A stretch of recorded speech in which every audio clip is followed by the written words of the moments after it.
அனைவருக்கும் இனிய செந்தமிழ் வணக்கம். தமிழ் மரபு அறக்கட்டளை பன்னாட்டு அமைப்பின் திசைக்கூடல் 404வது நிகழ்ச்சிக்கு வருகை புரிந்துள்ள உங்கள் அனைவரையும் வணங்கி மகிழ்கின்றேன். இன்றைய நிகழ்ச்சி பெருகி வரும் நோய்களும் சுற்றுச்சூழல் விழிப்புணர்வும் என்ற பொருண்மையில் பேச வந்திருக்கின்ற நம்முடைய சிறப்புரையாளர் முனைவர் பேராசிரியர் அரசு செல்லையா அவர்களை வருக வருக என்று வரவேற்கின்றேன். தமிழ் மரபு அறக்கட்டளையின் தலைவர் முனைவர் சுபாஷினி அவர்களையும் வருக வருக என வரவேற்கின்றேன். மேலும் ஆர்வத்துடன் இக்கூட்டத்தில் இணைந்துள்ள ஆன்றோர்களையும் அறிஞர் பெருமக்களையும் வருக வருக என வரவேற்கின்றேன். நிகழ்ச்சிக்கு நோக்க உரை வழங்க முனைவர் சுபாஷினி அவர்களை அன்புடன் அழைக்கின்றேன். நன்றி இறைவாணி மற்றும் கருத்தரங்க குழுவிற்கு எனது நன்றி. இன்றைய சிறப்பு நிகழ்ச்சியை சிறப்பு உரையை வழங்க வந்திருக்கின்றார் சகோதரர் டாக்டர் அரசு செல்லையா அவர்கள். இன்றைய தலைப்பு மிக முக்கியமான ஒன்றாக தனிப்பட்ட வகையிலும் நான் கருதுகின்றேன். தமிழ்நாட்டிற்கு அடிக்கடி வந்து செல்கின்ற எனக்கு சமீப காலமாக பார்க்கும் பொழுது தூய்மைக்கேடு என்பது ஒரு மிக முக்கியமான ஒரு விஷயமாக கருத்தில் கொள்ள வேண்டிய ஒன்று என்று நான் கருதுகின்றேன். உலக நாடுகள் பலவற்றை காண்கின்றோம். ஏறக்குறைய ஒரு 30-40 ஆண்டுகளுக்கு முன்பே கிழக்காசிய நாடுகளை எடுத்துக்கொண்டால் அங்கெல்லாம் தூய்மை அல்லது எப்படி சாலைகளை நாம் தூய்மையாக வைத்துக் கொள்வது அல்லது வெளிப்பகுதிகளை எப்படி தூய்மையாக வைத்துக் கொள்வது என்றால் அரசு அவர்களுக்கு அங்கு ஒரு விதமான தண்டனை வழங்குவதோ அல்லது ஒரு கட்டணம் பெனல்டி என்று சொல்லுவோம் இல்லையா, அந்த மாதிரி கட்டணத்தை அவர்கள் பே பண்ணுவது போல ஒரு சிஸ்டம் இருந்தது. அதனால் மக்கள் ஒரு தூய்மையை பற்றி ஒரு எண்ணம் என்பதும் மிக விரிவாக கிழக்காசிய நாடுகளில் பார்க்கின்றோம். இப்ப மேலை நாடுகள் என்று பார்க்கும் பொழுது நமக்கு இது ஒரு மிகப்பெரிய பிரச்சனையாக இல்லை. ஏனென்றால் தூய்மை என்பது மிக இயல்பாக, வெளி தூய்மை என்பது மிக முக்கியமான ஒன்றாக கருதப்படுகின்றது. குப்பை தொட்டிகளை நாம் அங்கங்கே காண்கின்றோம்.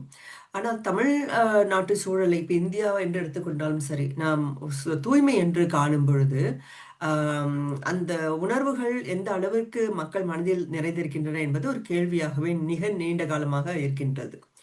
இன்றைய காலகட்டத்தில் தமிழ்நாட்டு சூழலும் சரி, பொதுவாக இந்தியா என்று சொன்னாலும் தமிழ்நாட்டு சூழலில் பெருகி வருகின்ற நோய்களை பார்க்கும்பொழுது அது அச்சமூட்டுவதாக நமக்கு இருக்கின்றது. காரணம் பல்வேறு வகையான தோல் சம்பந்தப்பட்ட நோய்களும் சரி, சுவாசம் தொடர்பான நோய்களும் சரி, அல்லது பல்வேறு வகையான வயிறு பிரச்சனைகள், உணவு செரிக்காமை போன்ற பிரச்சனைகள் என்று பல விதமான பிரச்சனைகள் ஆங்காங்கே சில மருத்துவ அறிக்கைகளை பார்க்கும்போது அல்லது நண்பர்களிடம் பேசும் பொழுது இவை தூய்மை கேட்டினால் ஏற்படுகின்ற நோய்களாக இவற்றை பற்றி சில நண்பர்களும் மருத்துவ துறையில் உள்ள நண்பர்கள் தெரிவிக்கின்றார்கள்.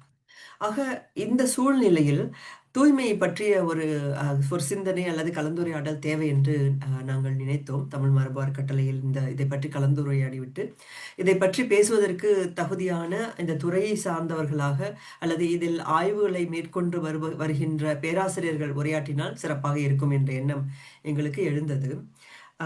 ஆகவே இன்றைய நிகழ்ச்சி நமக்கு ஃபேஸ்புக் வழியாகவும் சரி, இந்த ஜூம் இணைப்பின் வழியாகவும் இணைந்திருக்கின்ற நண்பர்கள் அனைவருமே இந்த நிகழ்ச்சியின் வழி நிச்சயமாக பயன்பெற முடியும் என்று கருதுகின்றேன். ஏனென்றால் டாக்டர் அரசு செல்லையா அவர்கள் ஒரு பல்கலைக்கழகத்தில் பேராசிரியராக பணிபுரிந்து வருபவர். அதிலும் இத்துறை பற்றிய நல்ல ஒரு தெளிவை பெற்றவர் என்பதும் கூடுதலான ஒரு நல்ல செய்தி.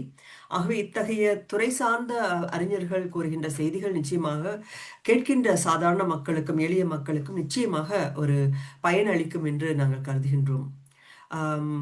இந்த நிகழ்ச்சியின் உரைக்கு பிறகு நாம் நல்ல கலந்துரையாடலையும் மேற்கொள்ள வேண்டும் என்று கருதுகின்றேன்.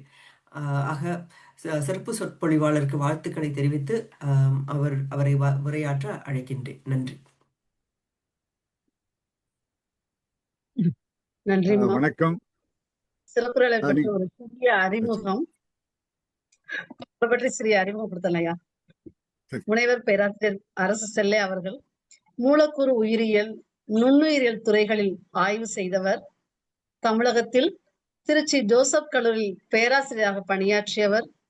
பின்பு தம்முடைய ஆய்வு திறத்தால் அமெரிக்கா சென்று பால்டிமோர் மேரிலாந்து பல்கலைக்கழகத்தில் 40 ஆண்டுகளுக்கு மேலாக பேராசிரியராக பணியாற்றி வருபவர், தமிழ் ஆர்வலர், கல்வியாளர், சுற்றுச்சூழல் சார்ந்த விழிப்புணர்வை தொடர்ந்து ஏற்படுத்தி வருபவர், ட்ரெயில் பிளேசஸ் அகாடமி என மாணவர்களுக்கான திறன் மேம்பாட்டு வளர்ச்சிக்கு உறுதுணையாக இருந்து வழிகாட்டுபவர், மிசோரி தமிழ் பள்ளியின் நிறுவனர், மிசோரி தமிழ்ச் சங்கத்தின் நிறுவனர் மற்றும் தலைவராக செயலாற்றி வருபவர், அமெரிக்க தமிழ் கல்விக் கழகத்தின் நிறுவனர் மற்றும் தலைவர், வட அமெரிக்க தமிழ்ச்சங்க பேரவையின் மேனாள் தலைவராகவும் இருந்து போன்ற பல்வேறு பதவிகளை தொடர்ந்து திறனுடன் நடத்தி வருபவர், அறிவியல் தமிழ், சுற்றுச்சூழல், மாணவர்களுக்கான திறன் மேம்பாடு ஆகியவற்றில் ஈடுபாடு கொண்டு பல ஆய்வுகளை தொடர்ந்து செய்து கொண்டு வருகின்றார். இன்று அவர் நம்மிடையே பெருகி வரும் நோய்களும் சுற்றுச்சூழல் விழிப்புணர்வும் என்ற பொருண்மையில் உரையாற்ற இருக்கின்றார்.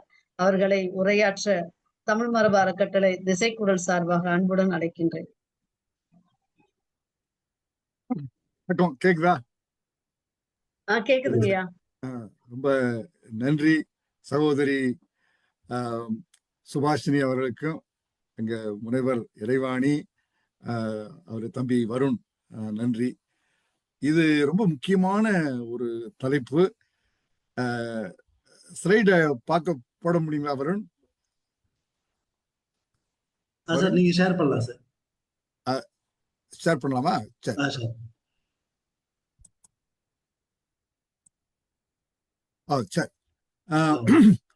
சரி.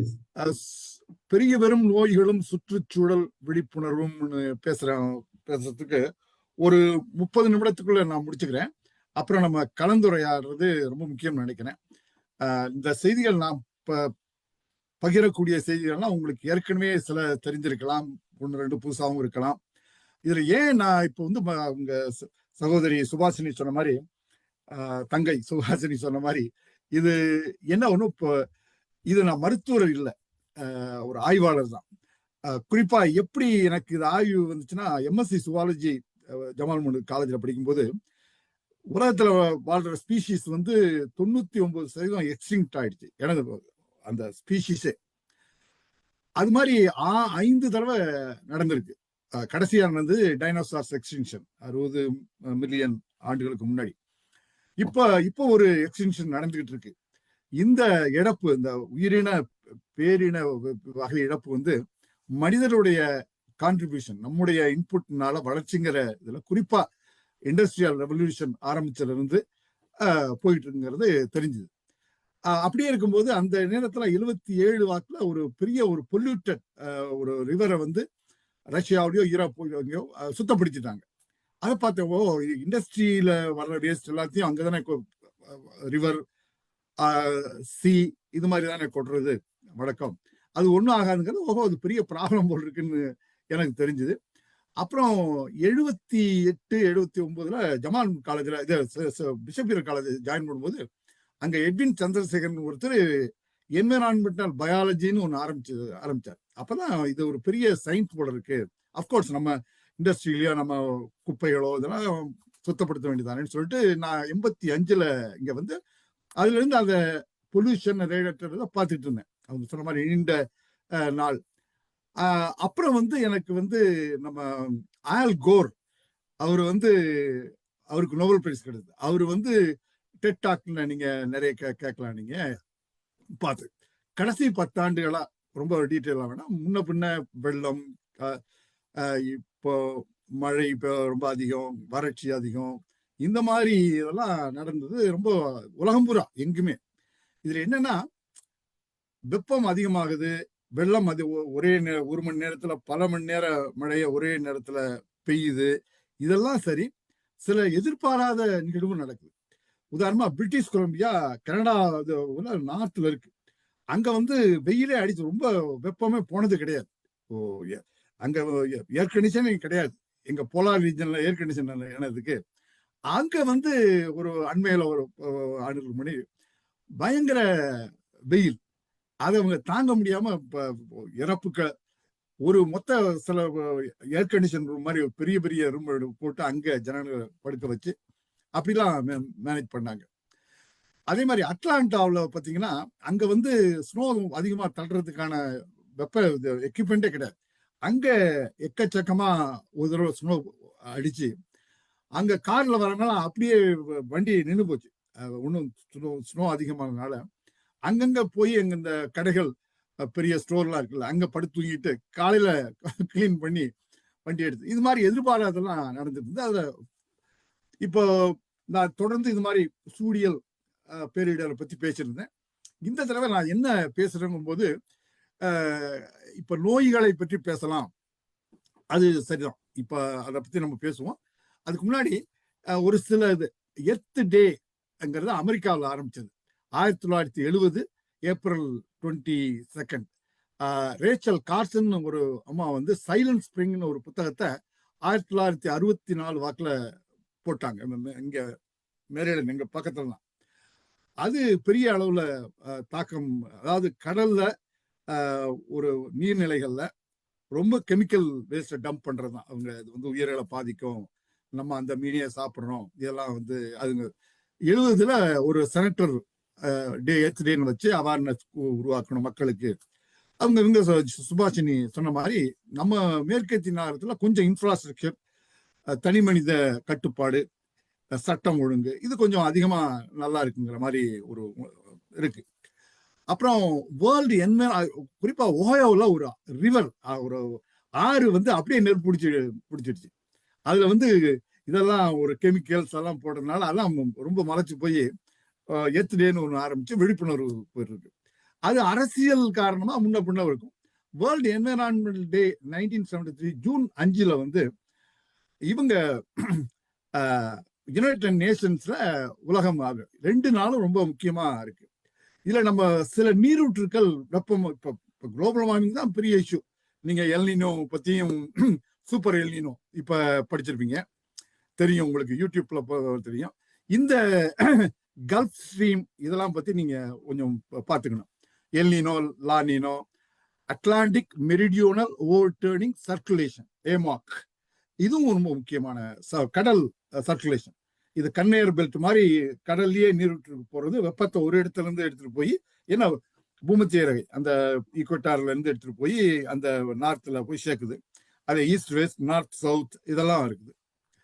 இதுல வந்து IPCC international panel on climate change அந்த ஒரு அமைப்பு வந்து ப்ரீ இண்டஸ்ட்ரியல் லிமிட்டுக்கு அப்புறம் 1.5 டிகிரி அதுக்கு மேல போனால் ரொம்ப சிக்கல் அப்படின்னு ஒரு போட்டிருக்காங்க. இந்த வெப்பமயமாக மட்டும் பார்க்கணும், அதிகமா பார்க்க வேண்டாம். அதுல வெட் பல்ப் அப்படின்னு சொல்லுது. வெப்பம் கூட இருந்துச்சுன்னா வேர்வை, இதயம் அதிகமா துடிச்சு ரத்தத்தை வந்து நம்ம ஸ்கின் அந்த ஏரியாவில் கொண்டுரும். அப்புறம் அது ரொம்ப வேர்க்கணுங்கிற அவசியம் இல்லை, தொடக்கிற அளவுக்கு வேர்க்கணுங்கிற அவசியம் இல்லை. சும்மா கண்ணுக்கு தெரியாத நுணுக்கமான தண்ணி வந்ததுன்னா அதை வெளியில இருக்கிற வெப்பம் வந்து அதை ஆவியாக்கணும், அப்போ உடம்பு குளிரும். அது வந்து வெளியில ஹியூமிடிட்டியும் அதிகமாயிடுச்சுன்னா நம்மளால பண்ண முடியாது, ரொம்ப சிக்கலாகும். அதுவும் இப்போ அது ஒண்ணு. இதுல வந்து கார்டியாக் அரெஸ்ட், டயபெட்டிஸ் வந்து முன்னாடி 65-70 வந்ததுக்கெல்லாம் இப்ப ரொம்ப சீக்கிரமா வந்துடுது. அதுக்கு காரணம் வந்து சுற்றுச்சூழல் ஒன்றும் போதுனாலும் நம்முடைய ஹேபிட்ஸ். நம்ம இப்போ சைக்கிள் யாரும் ஓட்டுறதே கிடையாது, கிராமத்து முதல் கொண்டு 2 வீலர் தான். அதே மாதிரி ஹைப்பர் ஸ்ட்ரெஸ், பெரிய வசதியான இருந்தாப்புல அவங்க இஷ்யூஸ், இதெல்லாம் காம்பினேஷன். உணவுக்கு வந்து இப்போ பிரச்சனையே இல்லை, நம்ம எப்போ வேணாலும் சாப்பிடலாம், அது பசிச்சு சாப்பிட்றதுங்கிறது கிடையாது. அதே மாதிரி வந்து ஸ்ட்ரெஸ், அதை வெளியில போய் நம்ம கலந்து பேசுறதுக்கும் தயங்குறோம். இந்த மாதிரி சிக்கல்லாம் போயிட்டு இருக்குது.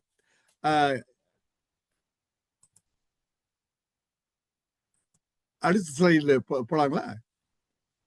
போலாம் சார். இந்த நெக்ஸ்ட் பட்டன்.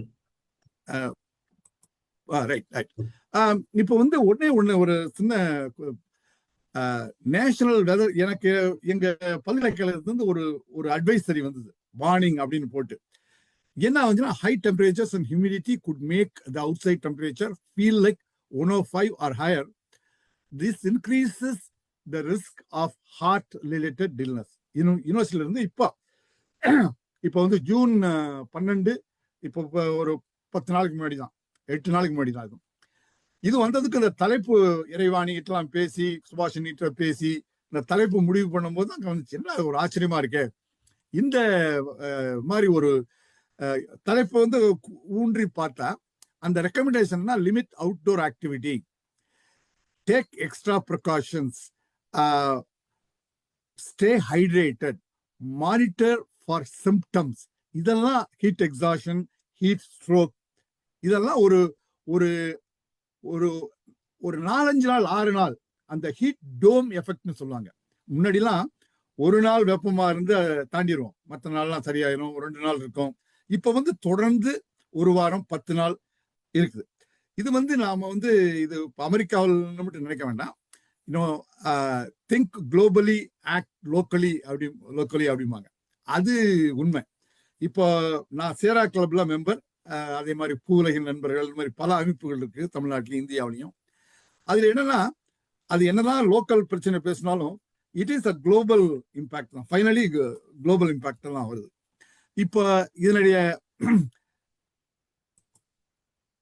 என்ன எமர்ஜென்சி சிம்டம்ஸ் அப்படின்னா என்ன, அதுல என்ன, if you see any of these symptoms, call 911. Emergency உடனே போன் பண்ணிருங்க. Confusion, light headedness, hot and dry or cool and clammy skin, nausea, anyone required to work to or participate in activities outside during this time should discuss any concerns or need for additional guidance with their supervisor, faculty member or program director. இந்த அளவுக்கு அது சீரியஸா இருக்கு. இது மாதிரி இதெல்லாம் இப்ப அடிக்கடி வருது. இது மாதிரி இப்ப ஏர் கண்டிஷனர் இருக்கவங்க, இந்த மாதிரி இருக்கவங்களுக்கே எப்படின்னா, இப்ப கன்ஸ்ட்ரக்ஷன் ஒர்க்கர்ஸ், இங்க கன்ஸ்ட்ரக்ஷன் ஒர்க்கர்ஸ் வந்து டெக்சாஸ்ல 3 நாளைக்கு ஒருத்தர் இறந்துட்டு இருக்காரு. 3 நாளுக்கு ஒருத்தர் இறந்துட்டு இருக்காரு. ஏன்னா அந்த என்னன்னா, இப்போ ஒரு கார் ஆக்சிடென்ட்லயோ ஒரு புல்லட் உண்டோ இது மாதிரி நம்ம கண்டுபிடிச்சிடலாம். ஆனா ஹீட் ஸ்ட்ரோக்னா எப்படி சாகுறான்னு தெரியாது. ஏதோ இறந்துட்டாருங்க, உடம்பு சரியில்லை போல் இருக்கு. இதுல வயதானவர்கள், குழந்தைகள், கர்ப்பிணி பெண்கள், இல்ல ஏதாவது ஒரு நோயால கொஞ்சம் பாதிக்கப்பட்டவர்கள் இன்னும் கவனமா இருக்கணும். இன்னும் அவங்க உடல்நலம் பாதிக்கும். இப்ப வந்து இப்போ இத பாருங்க. இப்ப வந்து climate rise, warmer temperature, changing rainfall, extreme weather, இதுதான் இப்ப நார்மலா ஆயிடுச்சு. இதுல என்னென்ன வரும்னா, malaria, dengue, Lyme disease, water borne disease. நான் 20 வருடங்களாக 2006 இருந்து இது வரைக்கும் இம்யூனாலஜி போஸ்ட் கிராஜுவேட் லெவலுக்கு சொல்லிக் கொடுக்குறேன். அதுக்கு ஸ்ட்ரெஸ் அஃபெக்ட் ஆன் இம்யூனாலஜியே ரொம்ப பெரிய டாபிக். இதுல நிறைய ரிசர்ச் பேப்பர் வந்திருக்கு, அதெல்லாம் பேச நேரம் இல்லை. அதுல என்ன அப்படின்னா, நம்ம இம்யூன் சிஸ்டம் தான் வைரல் டிசீஸுக்கு ஒரே எதிர்ப்பு இல்லைங்களா? அதனால அந்த எதிர்ப்பு குறைஞ்சிருச்சுன்னா, அது ஸ்ட்ரெஸ்னாலேயோ ஏதோ ஹீட் இதனாலேயோ அதனால குறைஞ்சிருச்சுன்னா நமக்கு பெரிய பாதிப்பு இருக்கு. அதுவும் இல்லாம இப்போ வெப்பமயமாகும் போது இந்த வெக்டர்ஸ்னா இப்போ நம்ம கொசுக்கள்னா அந்த வைரல் டிசீஸ்க்கு வெக்டர். அது நம்ம ஒருத்தர கடிச்சு வைரஸ் எடுத்துக்கிட்டு இன்னொருத்தர கடிக்கும் போது அதை பாஸ் பண்ணுது. அந்த மஸ்கிட்டோஸ் வந்து வெப்பமான இடத்துல தான் இருக்கும். இது வெப்பம் இப்போ குளிர் பிரதேசத்துக்கும் அப்படியே மூவ் ஆகிறதுனால, அதுவும் வெப்பமயமாக்கிட்டு இருந்தனால கொஞ்சம் கொஞ்சமா இந்த மஸ்கிட்டோஸும் உள்ள வருது, அந்த வெப்பமாகக்கூடிய இடங்கள்லயே உள்ள வருது. அதனால அது ஒரு பெரிய சிக்கல் நமக்கு. இந்த மாதிரிதான். அதே மாதிரி டெக் டிசீஸ் இது மாதிரிலாம் வந்துட்டு இருக்கு. இதுல வந்து இப்போ early warning systems, vector control, வெக்டர்னா அந்த மஸ்கிட்டோஸ் அதை கண்ட்ரோல் பண்றது, அது கிளைமேட் ரெடி ஹெல்த் கேர், அதுக்கு தகுந்த மாதிரி நம்ம ஹெல்த் கேரையும் மாத்தணும். இப்போ இது ஒரு முக்கியமான ஸ்லைட். இது முன் பாருங்க. டெம்பரேச்சர் அதிகமாக உதாரணமா டிரான்ஸ்மிஷன், ஜூனாட்டிக் அப்படின்னா வெக்டர் வந்து சில விலங்குகளுக்கு பரப்புறது, மனிதர்களுக்கு விலங்குகளுக்கு பரப்புறது, அது மாதிரி vectors, human interactions, disturbance, migration, transmission வந்து எல்லாம் இப்போ மக்கள் வந்து உலகம் சுருங்கிடுச்சு. இப்போ இந்த இன்ஃப்ளூயன்ஸானால 1917-18 அந்த உலகப்போர் 1 முடியும் போதுதான் இந்த பெரிய இன்ஃப்ளூயன்ஸா வைரஸ்னா பெரிய இழப்பு சாவு வந்துச்சு. இப்ப அந்த ஹேபிட்டேட், அது வாழக்கூடிய இடங்கள், மனிதர்களும் மாறிக்கிட்டு இருக்கோம், விலங்குகளும் மாறிக்கிட்டு இருக்கு. பினாலஜி அப்படின்னா அந்த என்விரான்மெண்டல் தாக்கத்துக்கு உள்ளான விலங்குகளும் நம்ம கொசு இந்த மாதிரியும் மனிதர்களுக்கும், அது அந்த பினாலஜினா அதுதான். அந்த மாதிரி ஹோஸ்ட் சப்ஸ்ட்ரேட்ஸ், அந்த அந்த பரப்பக்கூடிய விலங்குகள், பூச்சிகள், அது மாறுது. எங்க இருக்கிறோமோ அந்த இடத்துல இருந்து மாறுது. ஏன்னா அந்த வெப்பமாக அங்க போயிருது. அவ்வளவுதான். அந்த ரேஞ்ச், அந்த pathogens distribution, abundance, evolution and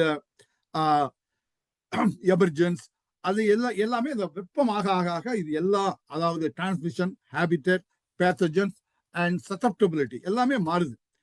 அதனால இது நம்ம புரிஞ்சுக்கணும். இது வந்து இது நேச்சுரலா நடக்கிறது. வெப்பமயமாகனால என்ன அப்படின்னா, இன்னும் உங்களுக்கு டயபெட்டிஸ் வந்து இது சைலண்ட் டிசீஸ் சொல்லுவாங்க. இது கண்ணு,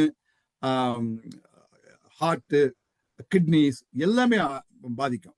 நம்ம அதை ஏழியா அதை ஒட்டிட்டோம்னா ரொம்ப பாதிப்பு.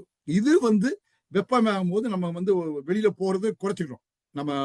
நம்ம வந்து வெளியில போய் நடந்து வேலைக்கு போய் சம்பாதிக்கிற மாதிரி இருக்கிறதெல்லாம் ரொம்ப அதிகம். அது மாதிரி வீட்டுல இருக்கவங்க இப்போ எண்ணிக்கை மிடில் கிளாஸ்ன்றது அதிகமாயிட்டு இருக்குது. இவங்க வந்து என்னடா ஒரே வெயிலா இருக்கு, இதா இருக்கு, கவலையா இருக்கு, அங்க இதா இருக்கு, உலகமே அழிய போதா இப்படிங்கிற ஒரு என்னமா அப்படின்னு இருக்கிறதுனால இது பெரிய ஒரு இது வெளியில சொல்ல முடியாத இதெல்லாம்.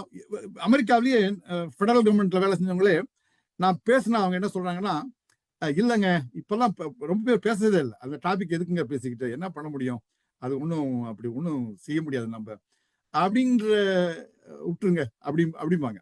அந்த மாதிரி இருக்கக்கூடாது.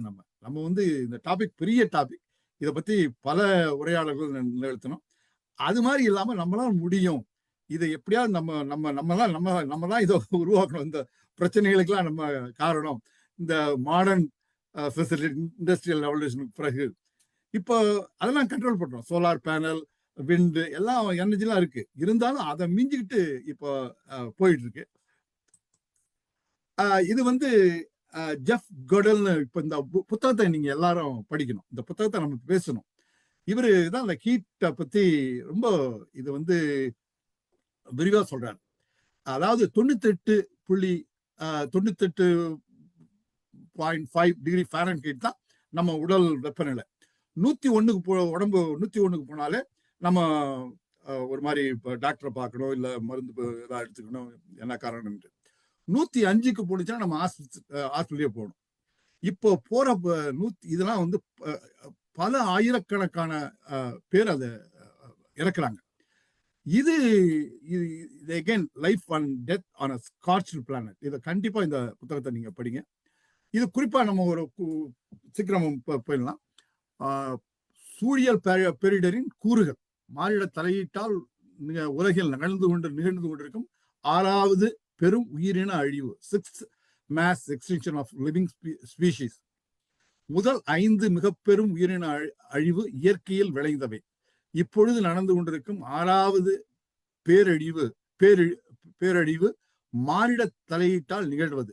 இந்த உயிரின பேரிடவு எல்லா லைஃபும், பிளான்ட்ஸ், அனிமல்ஸ், ஃபங்கஸ் எல்லாமே நம்முடைய தலையீட்டால எண்ணிக்காது.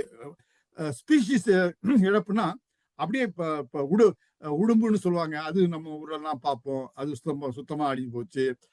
சில்வர் கேட், புனுகு பூனைன்னு சொல்லுவாங்க, அது அப்படியே பார்க்க முடியாம அழிஞ்சு போயிடும். அந்த மாதிரி நமது மானிட வாழ்க்கை எப்படி எப்பொழுதிலிருந்து சிதைக்கும் என இன்னும் துல்லியமாக கணிக்க முடியவில்லை. இதெல்லாம் தெரியாது நமக்கு. இருந்தாலும் இப்ப தெரிஞ்சுக்கணும் என்ன. அதுக்காக ரொம்ப ஐயோ எல்லாம் அழிய போகுதுங்கிறதும் இல்லை, அதே சமயத்துல ஒண்ணுமே கவலை இல்லைங்கிறதும் இருக்கக்கூடாது. ஃபைட் ஆர் ஃபிளைட் அப்படிங்கிறது நம்ம சிஸ்டத்திலே இருக்கு. அதாவது உடனே சண்டை பிடிக்கிறது, இல்லைன்னா ஓடிடுறது நம்ம அனிமல்ஸ் இருந்து எவல்யூஷனரி நம்மகிட்ட வந்தது. இல்லைன்னா ஃப்ரோசன் அப்படியே பார்த்துட்டு உண்மையை செய்ய முடியாத மாதிரி அப்படியே திகைச்சு நிக்கிறது. இதை விட்டுட்டு கன்ஸ்ட்ரக்டிவ்லி என்கேஜ் த இஷ்யூ அந்த மாதிரி இருக்கணும். அதை இமோஷனலி ஸ்டேபிளா இருந்துக்கிட்டு எல்லாரும் சேர்ந்து நாடு தாண்டி ஒருங்கிணைஞ்சு தெரிஞ்சுக்கணும், என்ன பிரச்சனை தெரிஞ்சுக்கணும், அதுக்கு தகுந்த முடிவு எடுத்து நம்ம அப்ரோச் பண்ணணும்.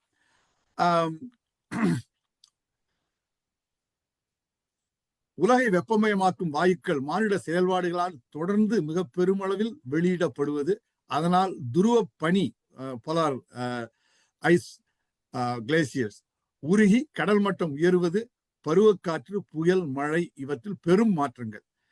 அப்புறம் கழிவுகளும் குப்பைகளும் புவி தாங்க இயலா அளவுக்கு கடலிலும் தரையிலும் கொட்டி கொண்டிருப்பது.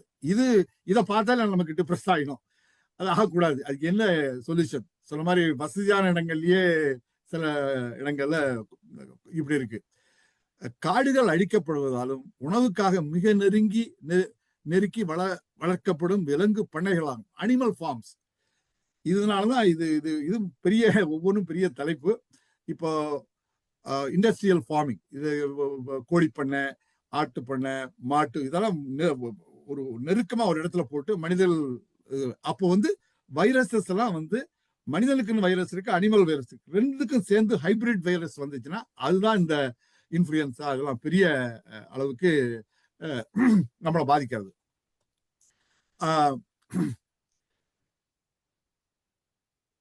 காடுகள் அழிக்கப்படுவதாலும் உணவுக்காக மிக நெருங்கி வளர்க்கப்படும் விலங்கு பண்ணைகளாலும் நுண்ணுயிர் பெருந்தொற்று பேரிடர்கள், இந்த நம்ம கோவிட் பேண்டமிக் எல்லாம் கொஞ்சம் வேகமா போயிடலாம். இப்ப ஆல்கோர் தான் இவர் நோபல் பிரைஸ் கொடுத்திருக்காங்க. வைஸ் பிரசிடென்ட் ஆக வேண்டியவர். இவர் ரொம்ப அறிவியலாளரோட கலந்து பேசி இந்த புத்தகம் எழுதியிருக்காரு. இத நிச்சயம் பாருங்க. யுவல் நோவா ஹராரி உங்களுக்கு எல்லாம் தெரியும், வரலாற்று பேராசிரியர். அவரு global agenda nuclear war, climate change, global warming, global weirding, என்ன நடக்குதுன்னு யாராலும் சொல்ல முடியாது. Diseases, distribution of agriculture diseases, இது எல்லாம் வாட்டர் பொல்யூஷன், கிரவுண்ட் பொல்யூஷன், எதனா வேணாலும் வரலாம். நம்ம எங்க அமெரிக்காவில் பெர்னி சாண்டர்ஸ் ஏஓசி கார்டெக்ஸ் காசியோ கார்டெக்ஸ்னு ஒரு இளைஞர். இந்த வயது வித்தியாசம் நமக்கு கிடையாது. இளைஞரோ இப்ப முதியவர்களோ நம்ம பள்ளிக்கூடத்துல சொல்லிக் கொடுக்கணும், பிள்ளைகளுக்கு சொல்லணும். நீங்க உங்க அப்பா அம்மா தாத்தா பாட்டி கிட்ட ஓட்டு போட சொல்றீங்களோ என்னமோ, என்ன பத்தி பேசுங்க அப்படின்னு நம்ம சொல்லிக் கொடுக்கணும்.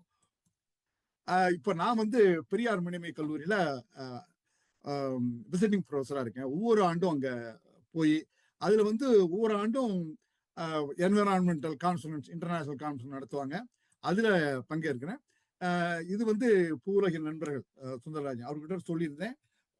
இது மாதிரி நடக்கும்போது அவேர்னஸ் மாணவர்களுக்கு வந்துகிட்டே இருக்கும். நம்ம தமிழ்நாடு இந்தியாவில் ஒரு அவேர்னஸ் கொஞ்சம் அதிகமா இருக்கிற ஒரு மாநிலம் தான். இதை நம்ம தொடர்ந்து செஞ்சோம்னா நம்ம சிம்பிள் லைஃப் சொல்லுவாங்க, be more than have more. Materialistic things வாங்குறத விட நம்ம we have to be more knowledgeable, intellectual. அதுவும் இப்போ நமக்கு நேரம் இருக்கிறவங்க, நம்ம வேலைக்கு போய் தான் சம்பாதிக்கணும், இப்ப அந்த மாதிரி ஓய்வு பெற்றவங்க 58 வயசுலயே நம்ம ஊர்ல ஓய்வு பெற்றாங்க. அவங்க நம்ம எல்லாருமே கூடி ஒரு என்ன செய்யலாம், இந்த மாதிரி உரையாடல்கள் அடிக்கடி நிகழ்த்தணும். இப்ப நம்ம என்ன செய்யலாம்னா, இப்போ இது எல்லாருக்கும் தெரிஞ்சதுதான், no to plastic water bottle, no to straw. இது ஒரு சின்ன நான் செய்யறதுனால என்ன மாறிடும், அது இயற்கை. நம்ம கேட்கறது நான் ஒருத்தம் பண்றதுனால அப்படி நினைக்க கூடாது. நம்ம ஒருத்தர் பண்ணிக்கிட்டே இருந்தோம்னா நம்ம குடும்ப உறுப்பினர்கள் அதை பார்த்து மாறுவாங்க, நம்ம நண்பர்கள் மாறுவாங்க, வாய்ப்பு இருக்கு. பிளாஸ்டிக் பேக்ஸ் இப்போ இப்போ தமிழ்நாட்டுல ஓரளவு குறைஞ்சிருக்கு, கடையில வாங்குறதுலாம் இங்கே விட அங்க தமிழ்நாட்டுல குறைஞ்சிருக்கு. பல்பு, எல்இடி பல்ப் மாற்றணும். சைக்கிள்ல போறது, உடற்பயிற்சி சைக்கிள் போறது, எலக்ட்ரிக் கார்ஸ் அதை வாங்கணும், அல்லது ஹைபிரிட் வாங்கணும். இந்த வேஸ்ட் குப்பை கொட்டுறதை குறைச்சு கொட்டணும். எங்க வேற எங்கேயாவது கொண்டு நம்ம வீட்டுல இருந்து எங்கேயாவது கொட்டுறது தானே. இது வாட்டர், தண்ணி கிட்டத்தட்ட உலகத்துல எல்லா நாடுகளிலுமே அடி ஆழத்துல உறிஞ்சு எடுத்துட்டாங்க. அது சவுத் ஆப்பிரிக்கால ரொம்ப டேஞ்சர் லெவல்ல இருக்கு. எங்க போவாங்க? இப்போ உங்களுக்கு தெரியும், கடல் நீர்மட்டம் உயருது, அப்புறம் கொஞ்ச நாள் கழிச்சு தாழ்ந்துருது, மக்கள் லட்சக்கணக்கில் உள்ள கொண்டு வந்து மறுபடியும் அங்க அமைச்சிடுறாங்க. இப்ப கடல் தண்ணி உயர்ந்துகிட்டே போனுச்சுன்னா உலகளாவிய அளவுல அந்த கரையோரத்துல வாழற மக்கள் இது ஏற போகுதுன்னு நிச்சயமா சொல்றாங்க. அது புள்ளியோரம்லாம் இருக்கு. அவங்க எங்க குடியமர்த்துவீங்க? ஒரு நாட்டுல இருந்து இன்னொரு நாட்டுக்கு போறதா? இந்த சிக்கல்லாம் இருக்கு. இருந்தாலும் நம்பிக்கையோட இருப்போம். அதான் மெசேஜ். அது நம்ம it is the greatest of all mistakes to do nothing because you can only do little, do what you can. அதுதான் இப்போ முக்கியமா அது ஒரு கருத்து பரிமாற்றம். இதுக்கு இந்த மாதிரி இதை ஏற்பாடு செய்த தமிழ் மரபு அறக்கட்டளை அதனுடைய நிறுவனர் தலைவர் சுபாஷினிக்கு நன்றி, இறைவாணிக்கும் நன்றி, தம்பி வருணுக்கும் நன்றி. இதோட நான் நிறுத்திக்கிறேன். இதுல இந்த புத்தகங்கள்லாம் ரொம்ப முக்கியமான புத்தகம். நீங்க ஹீட் தட் கில்ஸ் அஸ், நீங்க இப்போ நான் ஒரு அரை மணி நேரம் நான் இருக்கலாம், அப்புறம் இன்னொரு நிகழ்ச்சி இருக்கு. இதோட முடிச்சுக்கிறேன். நீங்க உரையாடல் நீங்க கேள்வி பதிலாம் உரையாடல் நீங்க உங்க கருத்துக்களை சொல்லுங்க. எனக்கு தெரிஞ்சு நான் அதை பதில் சொல்றேன். வணக்கம். நன்றி ஐயா. கலந்துரையாடுவோம். பங்கேற்பாளர்கள் ஐயாவோட கலந்துரையாடுவோம்.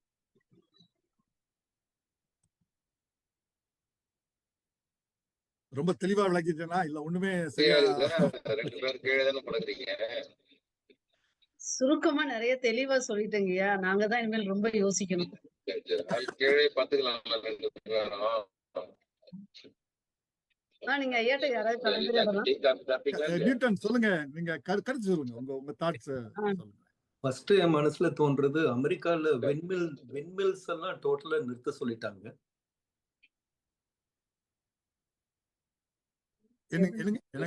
இது விண்மில்ஸ் இத ட்ரம்ப் நம்புறது இல்லைங்க. ட்ரம்ப் நம்புறதே இல்ல. குடும்பம் வரைக்கும் அவருக்கு இதெல்லாம் குளோபல் வார்மிங் இஸ் ஹோக்ஸ் அப்படிங்கிறாரு. இது ஒரு நமக்கு ஒரு பெரிய இழப்புதான். ஆனா அறிவியலாளர்கள் எல்லாம் தொடர்ந்து செஞ்சுட்டு தான் இருக்காங்க. அவரு பெடரல் கவர்மெண்ட் ஃபண்டிங்ல நிறுத்திருக்காரு, மற்றபடி எல்லாம் தொடர்ந்துட்டு தான் இருக்கு. அவரு இப்போ அவர் பீரியட் ஒரு 6 மாசத்துல மிட் டர்ம் எலெக்ஷன் வருது, அதுலயே தெரிஞ்சிடும். அதுல இன்னொரு முக்கியமான கருத்து நீங்க சொன்னது ஒரு ஸ்டாட்டிஸ்டிக் புள்ளிவரம், உலக மக்கள் தொகையில 5% மக்கள் தொகைக்கு தான் இந்த சிக்கலை புரிஞ்சிருக்காங்க, ஆபத்தை புரிஞ்சிருக்காங்க.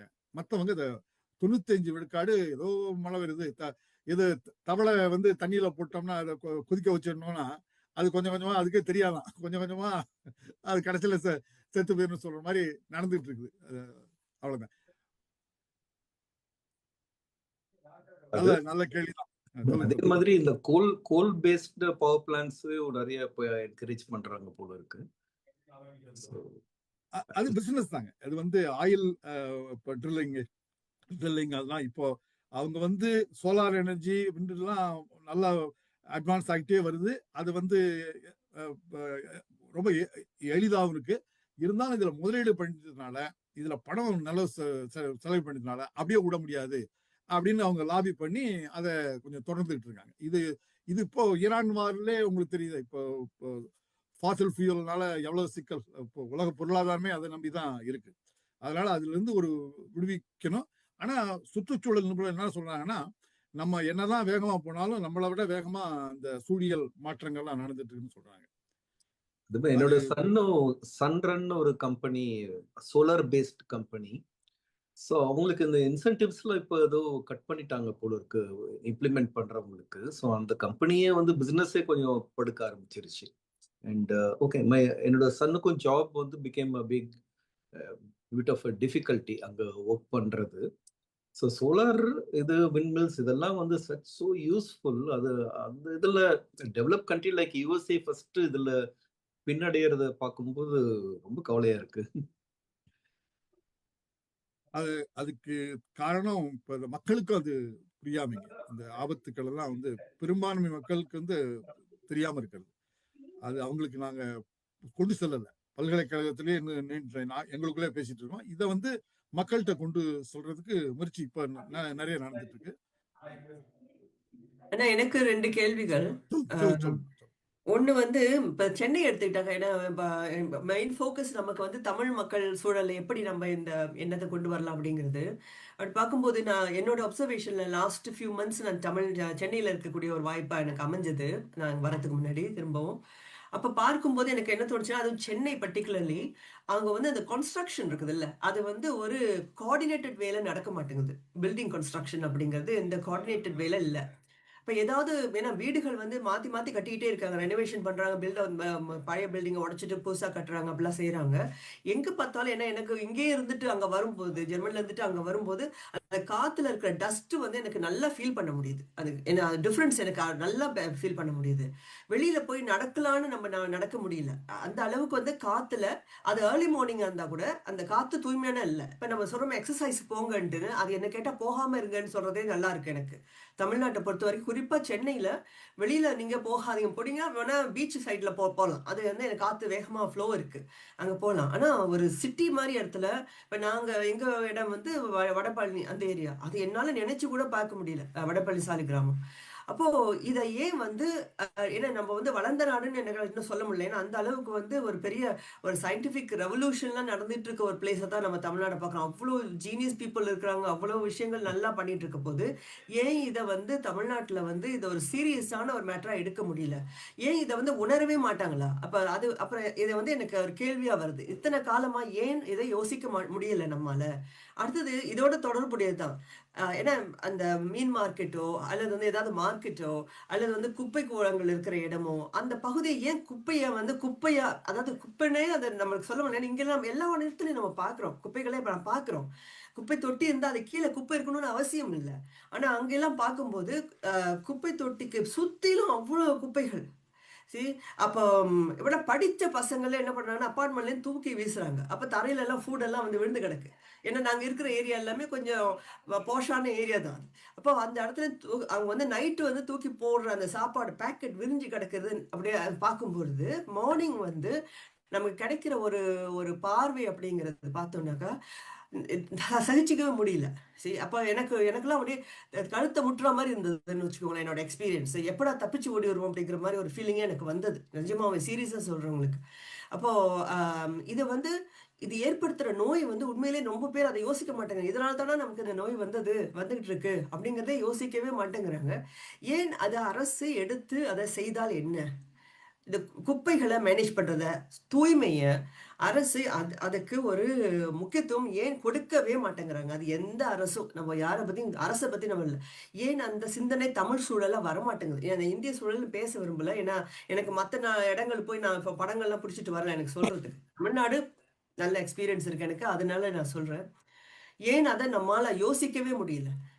எல்லாருமே, அதாவது படித்தவர்கள், படிக்காதவர்கள், மாணவர்கள், டீச்சர்ஸ் எல்லாரும் குப்பையை போடுறாங்க.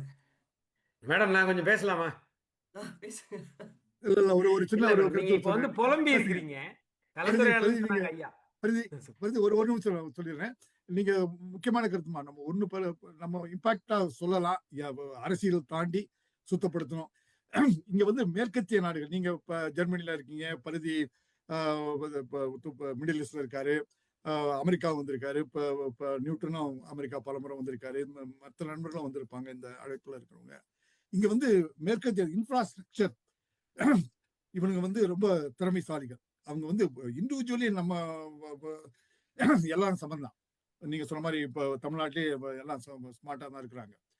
அதுல வந்து ஒரு உதாரணம்னு சொன்னா, கட்டணம் பத்தி சொன்னீங்க. இங்க வந்து ஒரு நெய்பர்ஹுட்ல பிளான் பண்ணி கொடுத்துட்டாங்கன்னா நாம 8 அடிக்கு மாடியில கட்டிட முடியாது.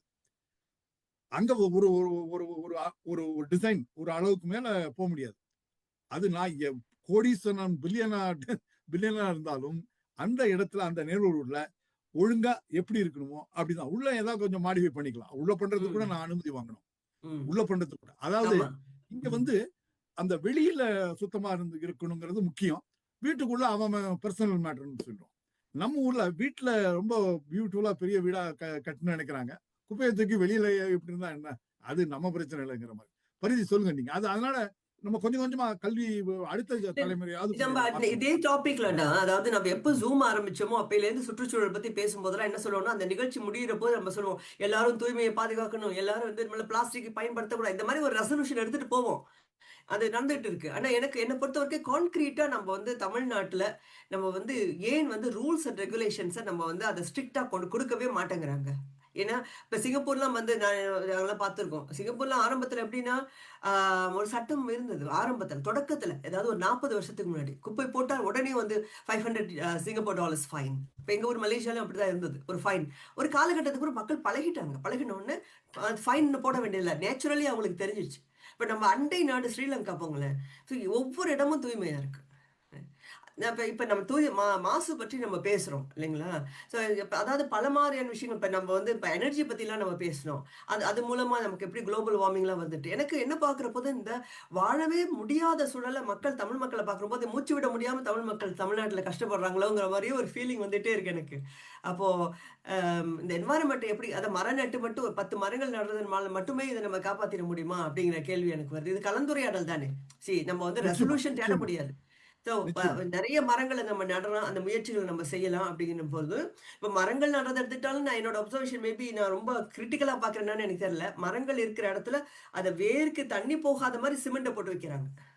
தமிழ்நாட்டில் பார்க்கும்போது பல இடங்கள்ல டவுன் ஏரியால பண்ணநகர்லாம் நான் நடந்து பார்க்கும்போது பார்ப்பேன், ஒரு மரம் இருக்கும், அது கீழ்ப்பகுதி எல்லாம் வந்து சிமெண்ட் முள்ள அதோட வேரெல்லாம் பகுதியில் தண்ணியே உள்ள நுழையாதபடி அது உள்ள இருக்கும். சரி, ஸோ நிறைய விஷயங்களை வந்து இந்த சுற்றுச்சூழல் விஷயத்துல வந்து நம்ம ப்ராக்டிக்கலா இல்லைன்னு பார்க்குறப்ப கண்ணன்லாம் நிகழ்ச்சிக்கு வந்திருக்காரு, நான் கூப்பிட்டு அவரையும் வர சொல்லியிருக்கிறேன். நிச்சயமா அவரும் நிறைய விஷயங்களை செஞ்சிட்டு இருக்காரு, அவரும் கூட கொஞ்சம் சொல்லலாம். ஆக இது வந்து நீங்க சொன்ன மாதிரி இந்த 105 இது ஃபாரன்ஹைட்க்கு போயிடுச்சுன்னு சொன்னீங்க இல்லையா, அந்த த்ரெஷோல்ட தாண்டிடுச்சுன்னு சொன்னீங்க, அந்த கிரிட்டிக்கல் ஏரியாவுக்கு போயிடுச்சுன்ட்டு இல்லைங்களா? அப்படின்னா நம்ம இருக்கிறது வந்து ரொம்ப ஒரு கிரிட்டிக்கல் மாஸ்ல தான் நம்ம நிக்கிறோம். இப்போ நம்ம வந்து சீரியஸா உலகத்தை பத்தி திங்க் பண்ணி ஆகணும். உலகத்தின் எந்த பகுதியில இருந்தாலும் சரி, நம்ம அந்தந்த பகுதிக்கு என்ன செய்யலாங்கிறது யோசிக்க. அதே சமயத்தில் தமிழ் மக்கள் அதிகமா இருக்கிற அந்த தமிழ்நாட்டுல நம்ம என்ன செய்யலாம் அப்படிங்கறது இவங்க நிச்சயமா நம்ம பேசி ஆகணும். அதை வந்து அரசுக்கு கட்டாயமா சொல்லி இதுக்கு சீரியஸான, ஏன்னா பல விஷயங்களுக்கு அவங்க முக்கியத்துவம் கொடுக்குறாங்க, இதுக்கு வந்து மிக முக்கியத்துவம் கொடுத்து ஆகணும் அப்படின்னு நான் நினைக்கிறேன். பரிதி சொல்லுங்க. பரிதி நீங்க அன்மியூட் பண்ணிட்டு நீங்க கருத்து சொல்லுங்க.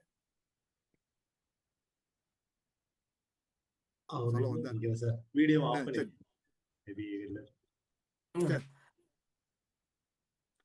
வேற யாரும் கருத்து சொல்லுங்க. மற்றவங்களும் உங்களுடைய கருத்துக்கள் நீங்க பகிர்ந்துக்கோங்க. எந்த பகுதியில் வந்திருந்தாலும் சாட் டிசேபிளா இருக்குமா? சாட் கொஞ்சம் சாட் நான் பண்ணிடுறேன், எனேபிள் பண்ணிடுறேன். அரசு வணக்கம். Sorry, Newton. As I told you, இன்னொரு meeting I have to join. So ரொம்ப சந்தோஷம் உங்க எல்லாரையும் பார்த்தது. such a important topic. I mean, இவ்வளோ பவர்ஃபுல்லா நீங்கெல்லாம் இதை பத்தி பேசுவீங்கன்னு நான் நினைச்சு கூட பார்க்கல. And it's really நீங்களும் இணைஞ்சிருங்க, நம்ம எல்லாரும் சேர்ந்து பேசுவோம். நீங்க ஆமா, கண்டிப்பா இணைஞ்சிருங்க. நீங்க உங்களோட கான்டாக்ட் நம்பர் கொடுத்தீங்கன்னா நம்ம வாட்ஸ்அப் குரூப்ல இணைச்சு வைக்கலாம். எவ்ரி செகண்ட் வீக் நம்ம ஹிஸ்டரி பத்தி பேசிட்டே இருக்கோம், வரலாறு. இடையிடையில வந்து இப்ப சோஷியல் அவேர்னஸ் பற்றியும் நேச்சர் சயின்ஸ் அதை பற்றி நம்ம பேசிட்டு இருப்போம் எவ்ரி செகண்ட் சாட்டர்டே. அரசு மூலமா நான் கனெக்ட் ஆயிக்கிறேங்க. Right, thank you. Thank you. Bye. Chat enable பண்ணிட்டேன், சாட் பண்ணலாம் எல்லாரும். ஓகே.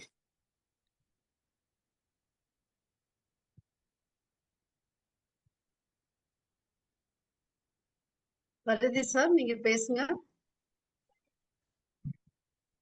பரிதி வேற யாரு பேச அவரு அன்மியூட் பண்ணிட்டு பேச. மற்றவங்க கருத்துக்களை வழங்கலாம். வேற யாரு என்ன செய்யலாம்?